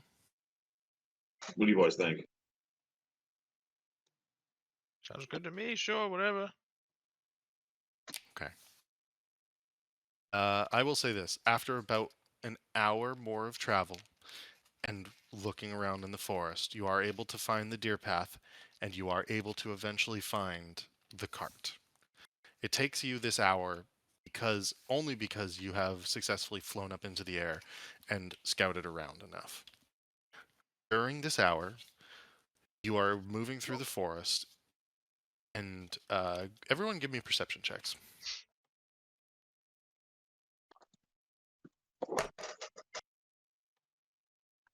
Ooh, pretty good. Pretty bad for me, but good for those two. Otis. Actually, we'll start with Alucard because Otis will notice what Alucard notices and then more on top of it. Alucard, you notice axe marks on trees as if there was a pitched battle of some sort until you find two human bodies. Two men, probably in their 30s, maybe late 20s, early 30s. One is holding what looks to be a broken buckler shield, strapped to his arm. Half of it fallen off of to one side. It looks like it was split in two with an axe. The other has an arrow sticking out of his back. If he had a weapon on him, does not lie nearby. As you follow their tracks back to their cart, which is broken, turned over, and metal, scrap metal, splayed all over the ground near the deer path, you find the site of a pitched battle. Otis, your eyes suggest that one of the individuals who was in battle with these two probably became injured because the blood does not seem like it was enough to come from these two in this area where you notice this extra sort of spot. So one of the assailants might be injured. Unsure what specifically happened or has happened there, or the specifics of the battle are not necessarily clear. That said, you also notice at least one or two crossbow bolts either in the bushes or sticking out of like the base of a tree nearby. So they had bows and arrows, they had crossbow and crossbow bolts, and they had melee weapons. This suggests at the very least 3, if not more, people. Okay. I'll show the boys the wounds that don't look like they were fatal, that were probably from the attackers, maybe, or maybe not. We don't know exactly. Are all the dead people dressed similarly? Like they're all... Yeah, they are actually, it's odd, and you notice this with your perception check. They are wearing sturdy clothing, suitable clothing for traveling, and yet one of them is missing his boots. One of them looks like his pants are ill-fitting and he has no belt. Neither of them have traveling cloaks on. And they are completely void of any purses, jewelry, anything of value. Well, I think we're at the right spot here. You must not. We're not the first ones to come across these guys. It seems like someone else got to all the goodies before we did. Hmm. I think we hunt them down and we reclaim Yeah. what was never ours but should have been. Yeah, and we steal their cave. Okay. Yeah. All right, so based on these this blood trail here, I figure maybe we follow that. Try to follow the wounds. Eustace holds out his Okay. staff. He's like, "Let me try this time," and he wants to roll the survival check to follow them. Sure. And Go he's for it. gonna use his tides of chaos, so he does it at advantage. All right. So you see his staff glow with magical energy before he attempts to find the direction we're going. 17. All right. At first, you struggle to identify which direction these people went. It looks like somebody stumbled around from blood loss for a moment, collapsed, and then was probably picked up by his comrades. They then headed. They actually headed. Funny enough, they headed a little bit north, and so you suspect that their site is actually in between where, I don't know, sort of maybe like triangulated between the abandoned hut, the attack site, and sort of where the direction they're headed is in. You lead the group towards the hills as you head back north for a moment. It takes you 20 minutes, maybe half mile, and another mile. And then finally, go ahead and give me a perception check, Eustace, as you're doing this. That's crit. Oof. That's my third crit What a maneuver. from these random rolls tonight. You can very clearly see some smoke coming up out of a hillside up ahead. Eustace makes the shh sign and then says, "There's smoke over there." Points with his staff. Mm-hmm. Mm-hmm. Ahead of you in this hillside, there is the faint remnants of a deer path. You can see blood spots randomly scattering the path up ahead. And it goes around a bend behind what would be a really enormous boulder, an erratic. And it seems like the path goes behind this, and whatever is behind it is sort of set into the hillside. But you see the smoke coming from the top of the hillside up above. I think these motherfuckers are hobbits. Very well could be. You never know. Should we look around, try to find the entrance to this setup? Yes. Yes, we shall. Okay. I'd Who's fly doing up and what? do like a quick circle around like the hill in the No, air. no, no, no. No uh, more flying. classic flying. I thought we were looking for shit. They'll see you. We're too close now. They see you first. I mean, I'm just like a red demon with wings and horns. Yes, Elf, like I don't yes. stand that much. You talk too much. All right, Let's go. Let's look. let's sneakily look for the entrance. Yes. Very Okay. stealthily. Go ahead and roll stealth checks then if you would like to move forward stealthily. We're going to move very stealthily. Not too bad. Okay. You begin moving forwards stealthily. And are you just moving along the path? Are you moving through the lightly wooded areas, either side of the path, like around the hillside? I'd say like at this point we'd probably get off the path. Like we'd be, following it but not on it. Okay, so like 20, 30, 40 feet off to the side, basically. Yeah. Okay. You begin to do this. Do you do it around the side that will lead you to the back of the boulder opposite the path or the same side as the path? See, this is where it's tough. It's harder to pick a side than any visual representation here. Yeah, let me see if I can. But I mean, if Eustace was leading, which I don't know if he is in this instance, he would always go the path of least resistance because Gotcha. he's old. Less climbing.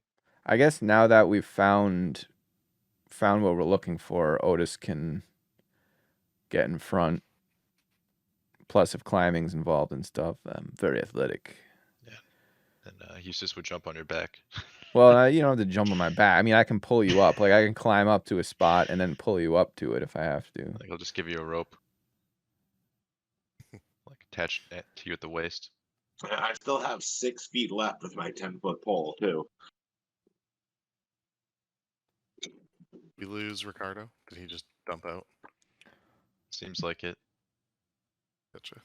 I just found a half decent image of this. I'm going to toss up. Okay. Let me see.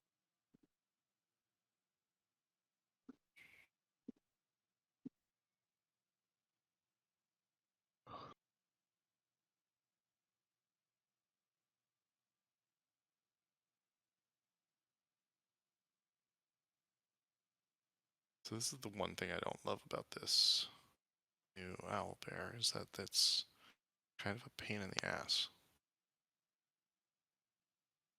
I thought that you pay money, it's supposed to be less of a pain in the ass. I know. I was thinking the same thing, and it's kind of annoying. I'm not sure I love it yet. I think there's a few things I've got to figure out still. All right, there we go.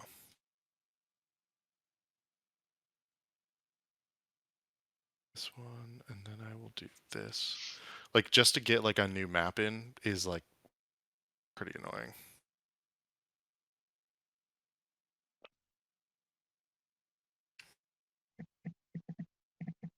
You can't just drag and drop. That'd be too easy. I know, right? Well, that's how the old owlbear was, and it was glorious. Okay, so it's kind of like this, and the smoke is coming from like somewhere back here, like on this hillside, but like behind this rock, and the Ah. path goes here, up this way. Hmm. This rock, mind you, so like if I were to toss down like one of your guys, that rock would probably be, let's see, just toss down Eustace. That rock is actually like more along the lines of like that big. Like it's very large, right? Like it's a 40-foot boulder or something. Okay. Nice. So if this was Assassin's Creed, we would just whistle, and then the bad guys would be like, "Huh? What's that?" And they would just walk over. Eustace cleverly throws rock over here, and we walk this way, tiptoeing, like in a cartoon. All right. You do that without issue. And with those stealth checks, you continue moving forward as you were before. You come around, so like there's not really any entrances. Like the entrances that you see here, they're not in here actually. If you would like, you can come all the way around here and up to the top of the hill. That would be the like next vantage point, most likely. Yeah. And as you do so, there's two things. There is clearly smoke coming out of the hillside. That suggests that there is some sort of fire in some sort of cavern below, and that there is what very clearly looks to be probably about 20 or 30 feet beyond where the smoke is coming out of the hillside, some sort of hole in the ground. And at this hole in the ground, there is a stake staked into the ground. Looks to be about 3 feet off the ground, and there are ropes tied to the stake. Eustace does the fingers at eyes, and then points it towards the stake. And then he says, "I think that's it, boys." The snake's like going down into the hole. Yes. Hmm. Should we sneak a little closer? Get a closer look. Let's go. Yeah, do we see people by the hole, or is it just like... No, it's just like Yeah. there's no people around actually at all. Yeah, in that case, let's we approach the hole. Yeah. Eustace threw the rock to see if there's anybody nearby, and then also to see if they'd like react to it. And as you get close to the hole, you can see very clearly there is a rope ladder tied off to the stake that descends down into the hole. The path does not lead here, however, just as a note. The path, and you can see and you can look back, leads sort of behind the boulder, like somewhere in this area, but it doesn't go any further. So it doesn't like lead back up the hill on the backside of the boulder here. So where you are is either a secondary entrance or some sort of hidden entrance. Excellent. All right. Let us. We've not taken a break tonight, so let's just do that quickly for like 5 minutes or whatever. You find yourselves in a dark cave with light pouring down from above, providing some amount of light. Two paths before you. One to the southeast, one to the southwest. You can sort of see to the south west there is more cavern as well.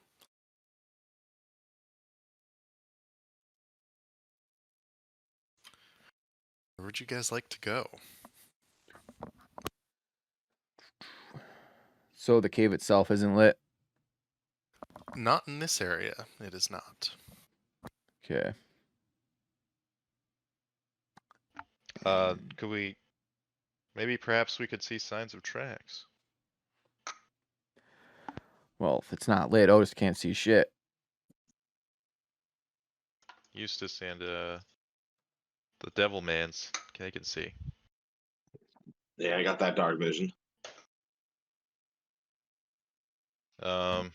Eustace would be like, "You there, with your fancy eyes, can you see which way to go? Can you see steps, footprints?" So you don't. Darkness or moonlight? So you can see that there are footprints everywhere in this Ah. cave. Wonderful. Well, let's go. Let's go this way first. Sure. I'm gonna sneak around into this little. Oh, and there's nothing. Actually, it's funny as you begin to enter this area, Alucard. There is the waft of a horrific smell. Mm. This is clearly where they, and you can see along the back, there are buckets. This is Oh. where they have a sort of latrine. It's a poo corner. I cover my nose and immediately turn around, like stop. The boys are coming closer. Like that's the shitter.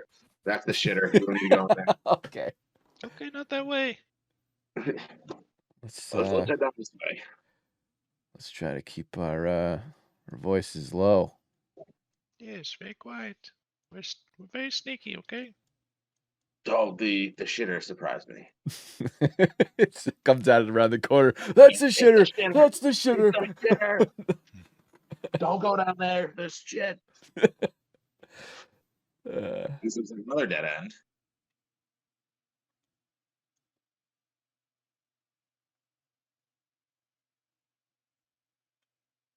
So with the staff, am I gonna have to like carry these bugs with me if I want to cast one of these spells?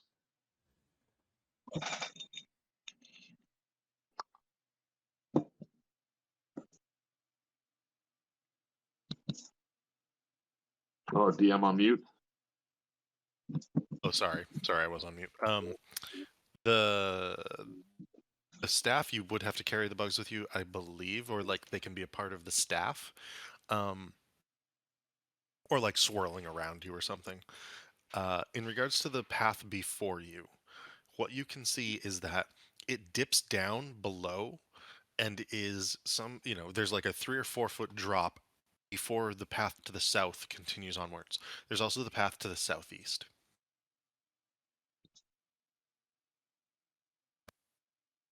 I guess to hop down and then look down each hallway to see if we see anything.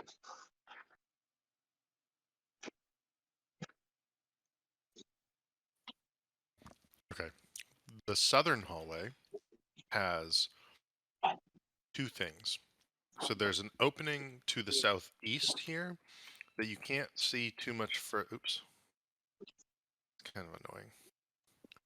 You see a big pillar, and then there is a draped cloth to the left of the pillar, so you're right. And then the other side, you can see like the beginnings of light emanating from this area. I'm sort of revealing down there. In regards to the other path, it's dark. There is an opening this way, and there is an opening this way. I'm thinking we explore the dark parts first, because the lighted parts are probably like our goal, where all the people are hanging out. Can I get a stealth check from everyone, actually?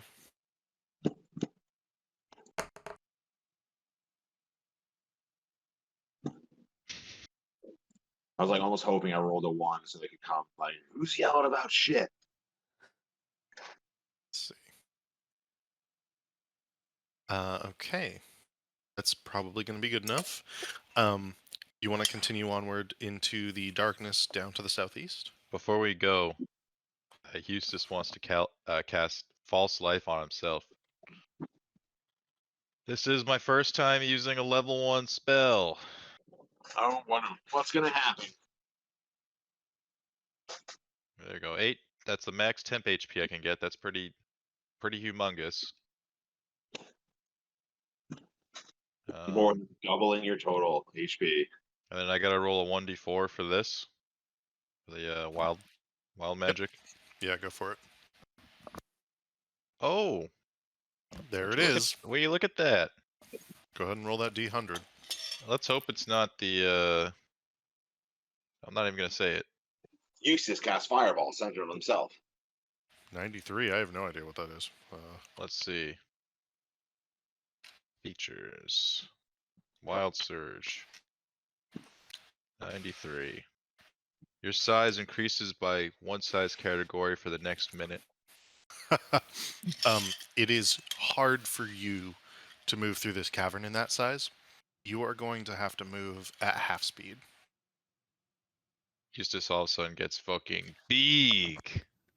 He's like, oh, what the hell? He looks at his staff. He's like, this thing's broken. He's like, we keep going, boys. He's moving very slowly. All right. Eustace is bigger than Otis now, right? Almost the same size.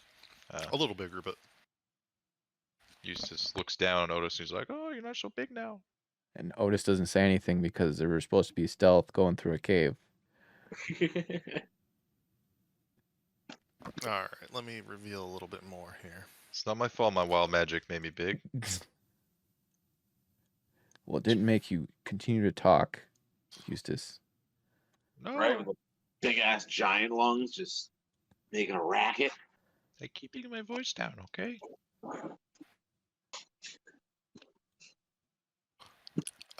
You can see what ends up being some sort of storeroom.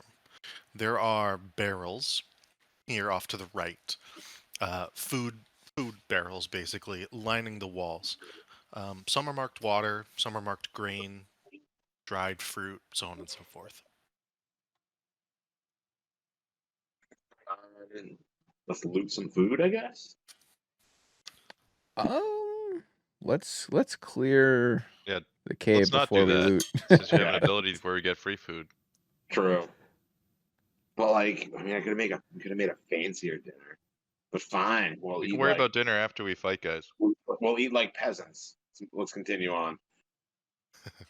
As you continue to the south, you can see that the cave continues onwards and opens up more to the south in this direction. You can sort of see around this pillar,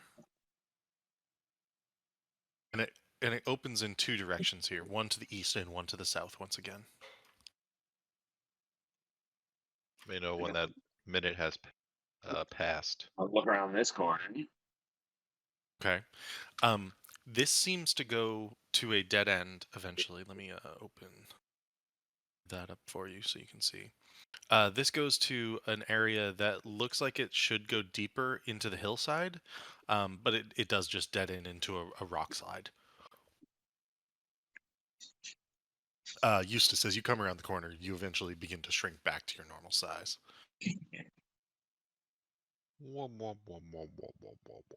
Should we pull a Eustace, tap on the rubble, see if it's illusory? It is not illusory. In fact, you suspect that this is actually a cave-in of some sort. Unclear how old it is. So instead of an illusion of a rock slide, it's just a rock slide. I guess let's keep going south. Then right in the middle of the room. All right. As you come to this point, you can hear voices around the corner. So let me open up this. Ooh, I'll hold up my hand to stop the boys. Give them like a silent motion. Okay. You can tell that there's some sort of path off in this direction, and there's a path far to the south. As you lead Otis through the dark, you can tell that there are voices coming from around the corner in this direction. And that it matches the noise that you had heard when you were back up in the northern section, beyond that curtain and around that column.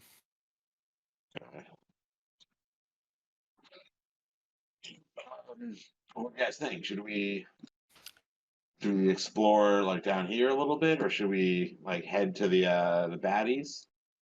Yes. Take care of them and then explore. Should we attack from one side, or should we like divide? Yes, Like, together. Each like got a pincer movement. Together we're stronger. I would try to sneak up and like peek around the corner. Okay. And I guess as I'm leading Otis, he's I'm like letting my tail hang out. He's just hanging on my tail and following me to keep track of me in the dark. Okay. So as you peek around the corner, you can begin to see into a room. Actually, you can probably see pretty far. View, pretty good view from here. At least this far. So you can see into this room, and you can tell. Let me just double check something. It's kind of annoying. And you can tell that there are multiple individuals probably within this room. Just trying to get my angles right. Ooh. I didn't notice that. How'd you do that? And when you have the measurement tool out, there's a ruler and a person walking icon at the top of the screen.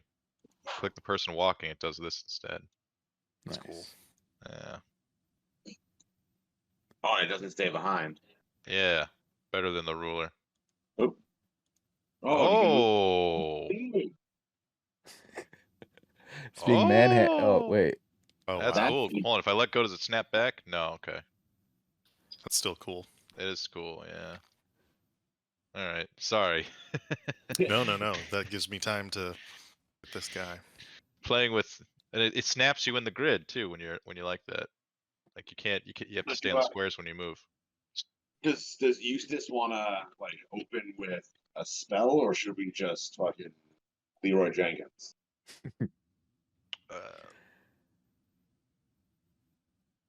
I don't care. It doesn't matter to me, man. Eustace is not. He's just trying to stay out of the front lines. But I do So have you- Omega HP right now for him. So you can see 3 individuals. 1 lying in a cot facing away from you. 2 at a table. 1 sort of not really looking in your direction. They're eating, talking. There is a large cauldron, like a brazier, like a giant steel bowl, basically, with a fire inside of it, providing the smoke that you saw as it goes through a small hole in the ceiling of this cavern. The cavern itself is rough. It changes in elevation all over the place, so far as you can tell. But it looks like they've made it into a bit of a fortress, a bit of a home. You can hear the voices talking, and you can hear them saying, "Oh, I really don't think he's gonna make it. If I had to guess, I think he's gonna bleed out. It's okay. I mean, we'll do something with the body." Oh, they sound like bad guys. I said we kill them. Yeah, I want to. Or you said that this guy is facing away from us. This one right here. Yes, he is sleeping prone on the ground. Are we getting like a surprise round or something? Yeah, 'cause I would. Ideally, it would be great if I could sneak up on him and get a bite attack in while he's not paying attention. If you would like, you may make a stealth check to do so. Well, what was the group thing? Do you think that's a good way to open the encounter? You want to sneak up on him and bite him? I mean, Yeah, that would give me. If I hit, that would give me HP back and a bonus to my next attack roll. You're low HP? I'm just below max. yeah, he had that thing fall on him. Yeah, fucking a whole fireplace fell on me. Go for it then. Yeah, I mean, yeah. That sounds But yeah, alright. Otis has got your back. Otis is gonna, yeah. Is there enough light here for Otis to see? Once he turns the corner, I think he'll be in good Okay. shape. Yeah, that's right. All right, here we go. Stealth roll. 14. All right. So the guy sleeping does not notice you. I'm going to roll. He's gonna the bite other him. two. For the other 2 people, Yeah, give me a moment. Oh, he's gonna bite him. did you not think about the other 2? I did, but it Alright. looks. I'm hoping I can get to the guy sleeping. Well, that's a good looking roll so far. Oh my goodness. Okay. You can get to the guy sleeping, and you are standing over him. And you are behind the pillar enough. You can see everything. As Okay. you do that, you can see the rest of the room. You can see quite a bit. Oh. There's an individual walking away from the area, back up towards a secondary fire. And you suspect that whatever the sort of like network of small tunnels that the smoke collects into, it probably collects into the same space, considering that there's 2 fires or several fires, and that there was only one place smoke was escaping above. You can see an individual sleeping or unconscious, definitely in trouble, not doing well, up in this area here. And you can see as the other individual goes over to this fire, he sits down back away from you. There's one So- more individual laying in a cot near the table, potentially also asleep. I have a question. yeah. 20-foot radius. Does that mean like it would be a circle like 1 inch, like that long, or would it be a circle like that way, like 20 feet around that way? That would be a circle 20 feet around that way. Oh my goodness. Okay. I'd be like, boom. Then like all the way around. Yeah. Like if I made it originate from like here, it would 20 feet out in all directions. Wow. And so I guess since I wasn't noticed, I'd like motion to the other boys like, fucking get your moves ready, do this.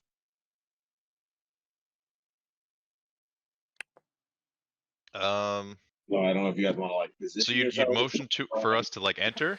So have you already done your thing? Have you already done the bite attack? Not yet. I want to try to like. I don't know if I can. I do would this. stealth forward, but I don't want to blow your cover if you're about to bite this guy. Well, I think maybe I could. Maybe we could set it up where like I'm poised. So if like you fail your stealth check and I hear them like, "Oh shit, who's that?" I just immediately bite the guy before I lose my. I guess my opening. Okay. Are we allowed to play it like that? Where Sorry, I say that again? stealth. He wants to do a situation where I stealth, and if I fail my stealth check, then he immediately bites the guy. Like, How's he gonna know if you aim at a fail though? fucking guy, I don't know. Yeah, I don't think that doesn't. I don't think that works that way. Okay. What I would do is say, in this instance, you can hold your action as Otis attempts to sneak up, where you are perched over the other individual, and then you Mouth can attempt drooling. to bite him. Yeah. If Otis is noticed, you can make your bite attack at advantage, because this guy is unconscious, he's prone. And if you hit, I think it's an automatic critical hit. Yes, that is exactly what I'd like to do. Okay. Okay. So Otis, if you would like Yeah. to do this, you may make a stealth check. Going for stealth. 17. Oh shit! Okay. And then basically as this is happening, Eustace Just, wants to like round the corner and Just get gotta a measure. and like peer down the hallway as 20, he's starting to 30. move in. Okay. Get that line of sight. Yeah. So, is there anything I can? Do I see anything I can get behind, or am I still in the dark, or am I in the light? If I No, stand you're in here, the light. You're in the light at this point. If you would like, there is a pillar here. There is a cavern here, but I'm gonna say like it's not hidden by the pillar, so therefore it's gonna be tough to hide behind. You could attempt to hide behind some of these crates here, but that's probably gonna be tough to do as well. yeah. The pillar is probably your best bet. Yeah, take my spot. I am like straddling this guy, crouch, Okay. like all demonic. Take my spot. Yeah. I'm ready to suck this dude's blood. All right. You're like he's laying down and you're like on all fours over him about to like sink in. No, I'm crouched with my. You hands up are and about I'm Well, to. you have the spider climb, so you gotta have like your feet on the fucking pillar and just like hanging over him. Imagine That was for waking the up. sleeping guy. He has not Oh, woken okay. up yet. Yep. Okay. So yeah, I chose pillar. Okay, so we you got your line of sight, Eustace? Yeah. Sure, yeah. What was my line of sight for exactly? What's going on here? So you can, I don't know, like cast your spells. Yeah, we about Sure, to yeah. fight. All right, you guys ready? I'm about to fight him. Rolling with advantage. Go ahead and roll initiative as well for those of you who are not attacking.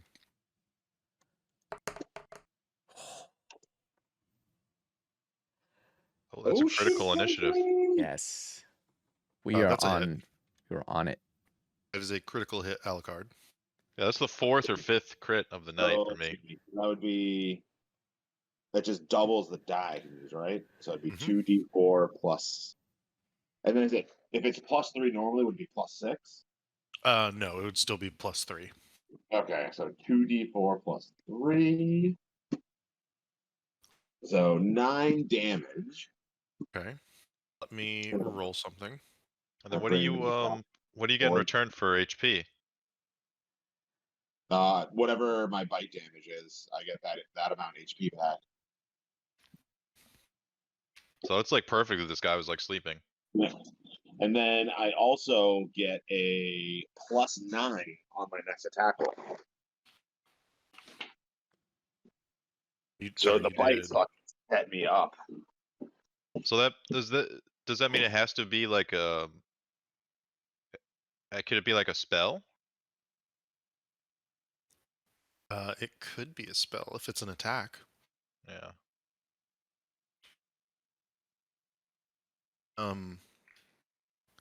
I would also ask that. Let me just double check something. Oh, I think I need to fix one thing, but I can fix that without issue.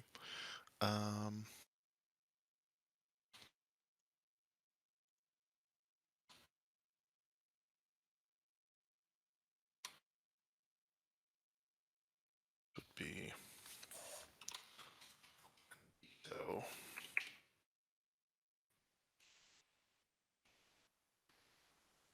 Okay. Eustace, you do get to go first. What would you like to do? He wants to use his new staff to absolutely fucking decimate these guys. Okay. So it's a 20-foot radius sphere of insects. Yep. And I'd essentially like to make it so that the edge of it would be like, around here. So Okay. I'm not sure how to best position let's see.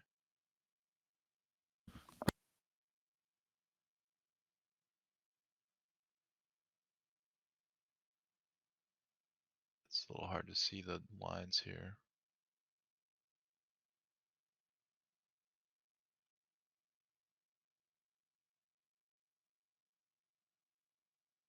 This is 2, 3. Would it be bigger than that, or does that look right? That looks about right to me.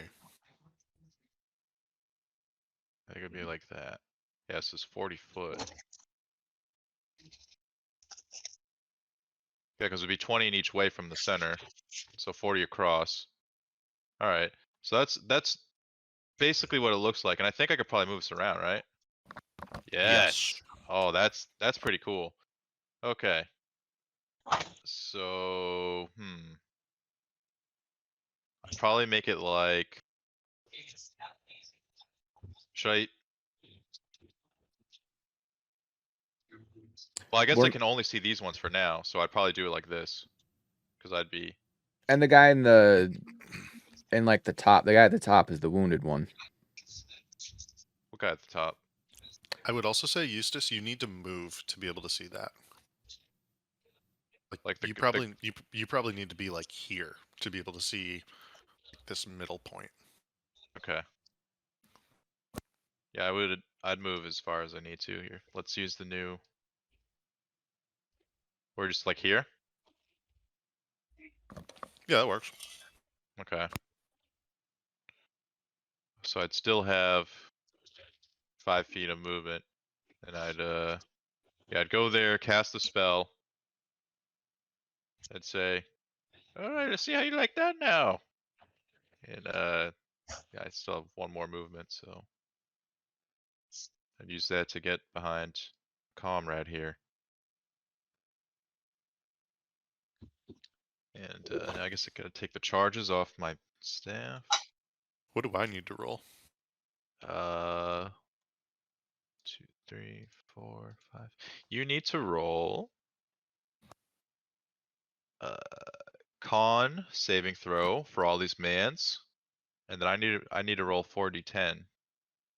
All right, go ahead and roll that. 15, 5, 10. So only one of the dudes in the south portion succeeded. Did you want it with the top guy as well or not? Hold on one second. Let me just get this roll out of the way. 4. That's a little bit above average. All right, so fail they take all, success they take half. And then that also happens if they end their turn in the sphere. And then everything in the sphere is difficult terrain. And this is up until, let's see, I think it's 10 minutes and it's concentration. So I gotta remember to roll that if I get damaged. But yeah, it's difficult terrain for them. So for those guys to get out of it, and for these other guys to pass through, they're gonna take damage, and it's gonna be tough for them to move. I don't think I can really do anything with my bonus action. Yeah. So that's it for me. And I should probably roll the whatchamacallit. You said it was a D10 when I used the staff for the It is. Okay. Okay, so you only are having it impact those three guys to the south, not the El Bandito to the north. Let me see. Like you're saying having it here instead of like sorry, I'm trying to touch it. Go. Instead of like moving it Yeah, like I this. don't know. With Yeah, that, you could have it on both. Yeah, that would affect all 4 of them. it would. Okay, sure. Then yeah, I'm down for that. Okay. Let me make this Constitution saving throw. And what is the DC?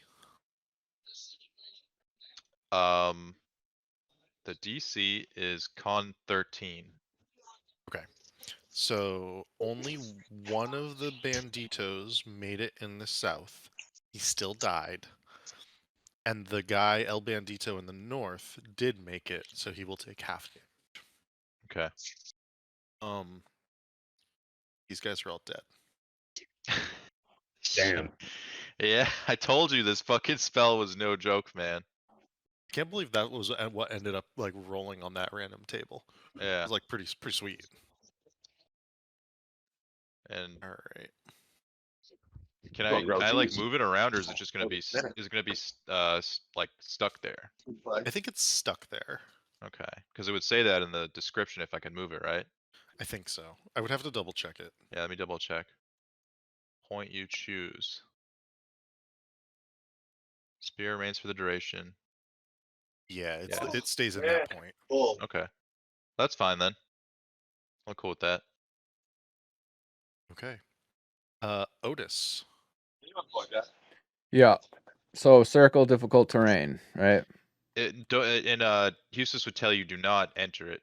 Okay, if I go in and I get hurt, Yes, it'll kill Um, you, like one shot you. would I be able to get to like here or something? Like that spot? This one right here. Maybe. Yeah, you can get there. Okay. Let's make sure I can actually. Yeah. All right. I will. What's the distance here?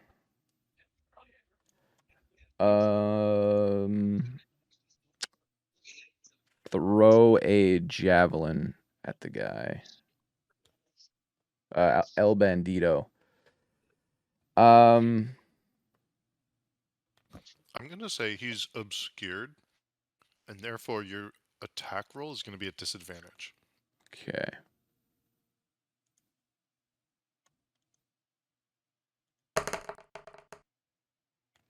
It says it's lightly obscured. Wow. Still got a 20. That is a hit. Okay. 9 damage. And I will use my bonus action to get mad and rage. Okay. All good? Yep. All right. El Bandito will begin to run for it.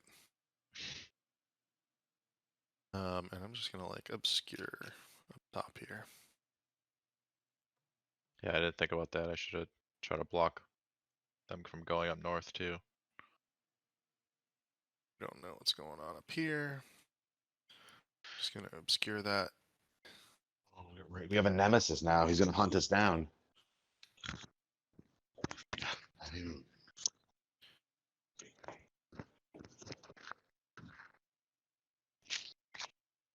Okay.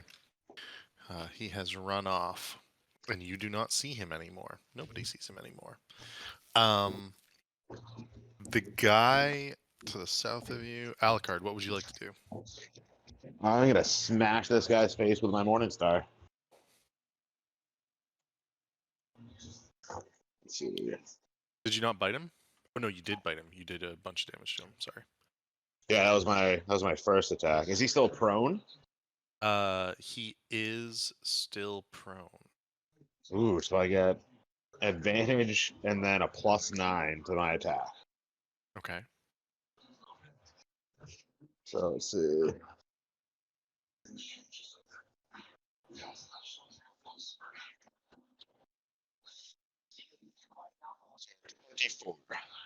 That is a hit. Will be 7 damage.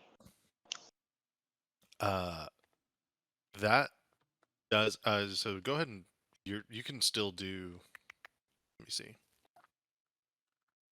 That's gonna end up killing him, and he is dead as well. Guy that you're literally on top of.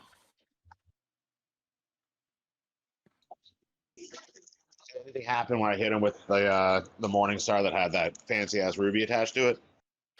Nope, nothing in particular. I mean, it looks cool. There's like a flash of ruby light off of the fire light, but other than that, no. I probably need to like magicify my weapon before that'll happen. Is there anything else you would like to do? No, we have that whole room is blocked off from by the insect swarm thing. So I guess I'll just You could go back up the path we came from. Cut them off. Oh yeah, I guess I'll try doing that. 'Cause I still have my full movement.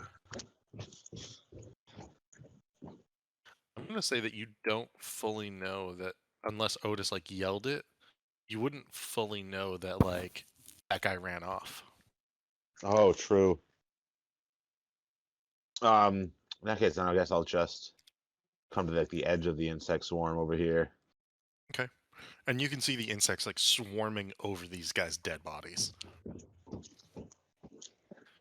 All right. That is going to bring us back to Eustace. What would you like to do, Eustace? He's gonna drop the spell. Okay. That's like a free action, right? It is. Okay. I will take the spell off.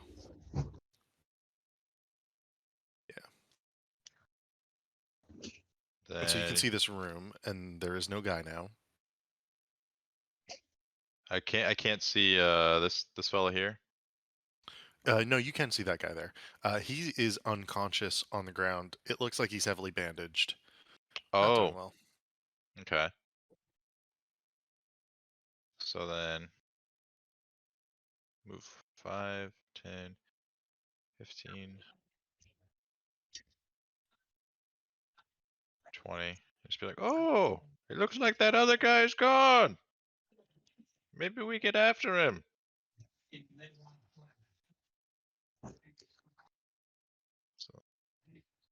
I get another Okay. 10 movement. Actually no. I'm gonna move to this one. I can still see this guy right here, right? Yes, you can. Yep, and he's still unconscious on the ground. You can see to the north a bit. You can see that the guy is nowhere in sight. This Okay. time. I'm trying to think. Are we gonna have any questions for these guys? Like, should we leave this wounded guy alive? That's probably the missing like wagon dude. I He's think probably that's a not even- bandit. I think that's a bandit just got hurt. I Like, think it's just an injured bandit. yeah, I'm just during the wondering if we raid. need them alive to ask him any questions. Yeah, keep him alive. To ask him about Otto, and if we can't catch up to his friend here, why don't I mean Eustace? I can use my dash. I can get another 30. Yeah, I feel like because if we leave him And then you guys go alone, after me. yeah, I was just gonna say if we leave him alone, he might, miraculously heal and be gone. But I don't think so. willing to risk it. Eustace is gonna dash. Okay. So it's 5, 10, 15, 20, 5, 30. Okay, that's as far as I can get. Okay. You can see in this direction here a pretty good ways. You can see up to here. I don't really think you can see much further than like this area too much. You know that the pillar is here, right? Mm-hmm. Yeah, we saw Yeah. up north before. Yeah. So I think you can pretty much see like all that area. Okay. You do not see El Bandito anywhere. He's gone. We gotta keep going. That should be the end of my turn, I think. Okay. And as we pass to Otis, what would you like to do? Otis is gonna run for the guy, and I think 60 gets me so small. It's like here. 60 if I use my action to dash, then it gets me about there. Okay. You can see quite a bit. You can see down this hallway enough to see that the guy is over there. He's in eyesight. Yeah. And I guess I'll use my bonus You there. action to pull out a torch so I can actually see. Gotcha. But yeah, I wave my torch and point in the direction, kind of like an air traffic, like the people in airports. They're like, Yep. yeah. Eustace would yell back to Alucard. He's over here. Yeah. Yeah. So we And- could cut and him you off. definitely That'd be great. saw a bunch of this too as you ran by.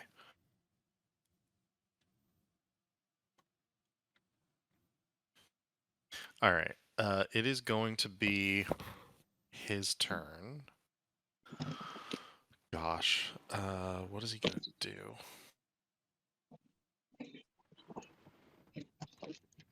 I'd be scared of that spell too. I don't blame him for running. Yeah. He's not doing great. He will fire his crossbow at Otis, who sticks out like a sore thumb as he lights his torch, and yet he still cannot hit. He will then sprint off into the darkness.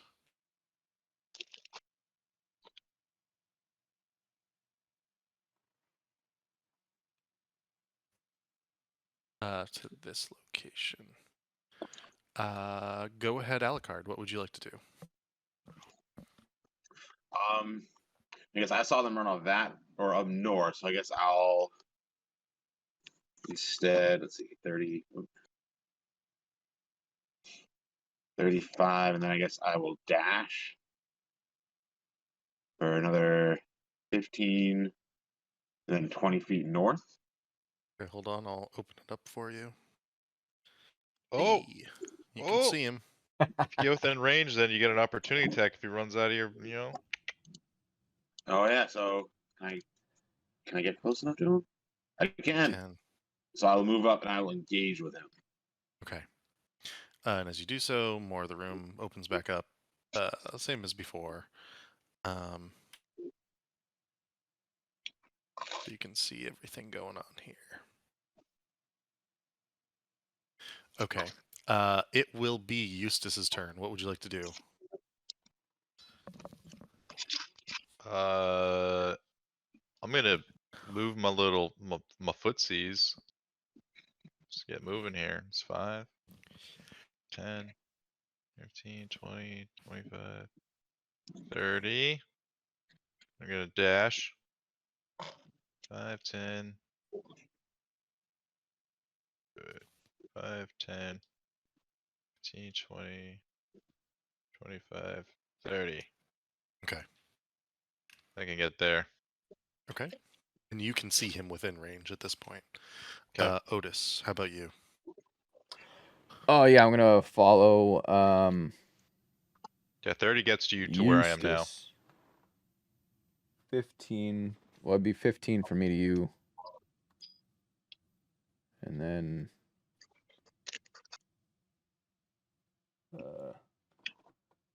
So 30. Am I measuring that right? It says 30 gets me to like here-ish.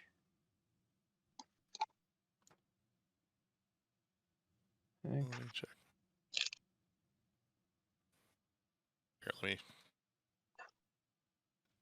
Yeah, I'm gonna move as close as possible to the guy.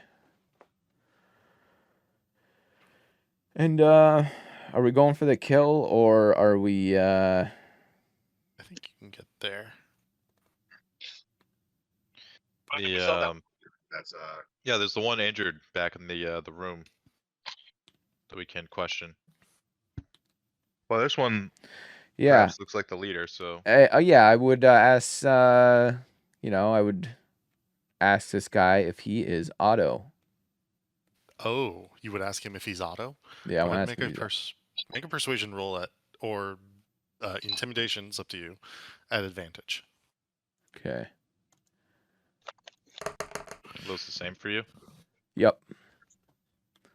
Wait, persuasion? No, not persuasion. Yeah, I did intimidation. Okay. On his turn, he will reply, yes, please, don't kill me. And he will attempt to persuade you not to kill him. And this is going to be at disadvantage. Okay. So you got a 10, a flat 10. It's up to you how you feel about this, if you would like to leave him alive or not. He's attempting to throw his hands up in surrender. I leave it to you guys, though. Okay, and how much damage have we done to him? 21 points of damage. All right, I want to if I still have my action available, I would punch him. I would attempt to knock him unconscious. So not kill him, but it's more like knock him out. I will say it's Alucard's turn first, Okay. and then you would get a turn. You and Eustace would also get turns if you would like. Okay. This is I'm knock him gonna out. take Otis's lead, and I am gonna try to knock him out. Okay. So that just be like an unarmed strike, like a punch. No, it's a typical attack roll, but because you're claiming to do non-lethal damage, we will do that. Okay. Why are we knocking him out? So 14 to hit. That is a hit. Because we want to hear his side of the story, 5 Eustace. damage. Okay, he is still up, which is going to bring us to Eustace and then Otis.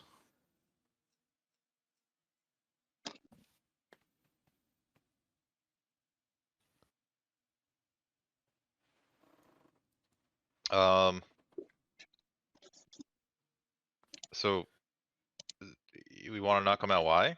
Again, I'm sorry, I'm missing this. I mean, you Seems can like kill he's him willing if to you talk to want. us right now already. You know. We'll just do whatever you want to do, Eustace. Just Let's see if I don't see if I have anything to. I don't have anything to like persuade him better. Really. And ranged and spells, you can't really knock him out. Like you can only attempt to do non-lethal damage with your melee attacks. That was my Smack him with dagger. Like I couldn't smack him with my dagger or something. You could smack him with your dagger. That would be fine. You go to sleep. He tries to smack him with his dagger. Okay, 16, that's a hit. 5 non-lethal That was damage. exactly the amount of damage that you needed. Okay. all right. See Eustace bonk him on with like the Nice. with his dagger. Like So, still like, you know, sheath, like it's you know, yeah. And he is now unconscious. All right. What would you guys like to do to wrap this up? Otis will pick the guy up, and we should take him in. Let's take him into that area where we were fighting before, and yeah, throw him, tie him up yeah. next to the wounded guy. yeah, tie him up. Maybe tie them up together. Yes, maybe they care about each other, and we can threaten one's life to get information. The trick is you have a Wake map and up, you have you can ask point him, like, to the. what do you If you're trying think to find a is location, have them YouTube? point. You say if you lie, they will kill you. You Yeah, both need to point to the same location. If it doesn't match, one of you dies. yeah. I'm gonna I have 2 charges left for the wand. I'm gonna detect magic all around the cave. All right. It's up for 10 minutes at a time. The spell is. Okay. We're like retrieving materials and goods, right? Yeah, the bedrolls basically, if you would like. but- Yeah, we're here to do justice, Eustace. Yeah. But we're also taking this cave as their home base. Yeah. Oh, absolutely. Hey, this is our home now. Yeah. All right. This is where we live. Perfect. Yeah. Let's All right. I guess we'll wake. They're tied up. Loot the place while we wait for them to wake up. Okay. All right. Okay. So what I would say is this. You can take all the time necessary to loot this cave. You can also make it a home base of some sort if you would like, or some sort of base, whatever you would like. I'm unsure of what the mechanics of that will entail at this moment in time. But what I will say is that this is Otto. His friend is in dire straits, probably not going to make it more than a few more days. The cave has the bedrolls that were seized from the caravan. They also have enough food to last them at least a month. They are doing quite well here. To last us at least a month. For you guys, it's probably more like a month and a half. Nice. All right. There's nothing of value in terms of magical items. You can cast Detect Magic, all about the cave. There's really not much. In terms of gold, funny enough, there's really not much either. You end up scrounging together a total of 24 gold, 7 silver, and 5 copper. Yeah, you can hold on to that. He just gives it to Alucard. How much was it? 24 gold. 7 silver and 5 copper.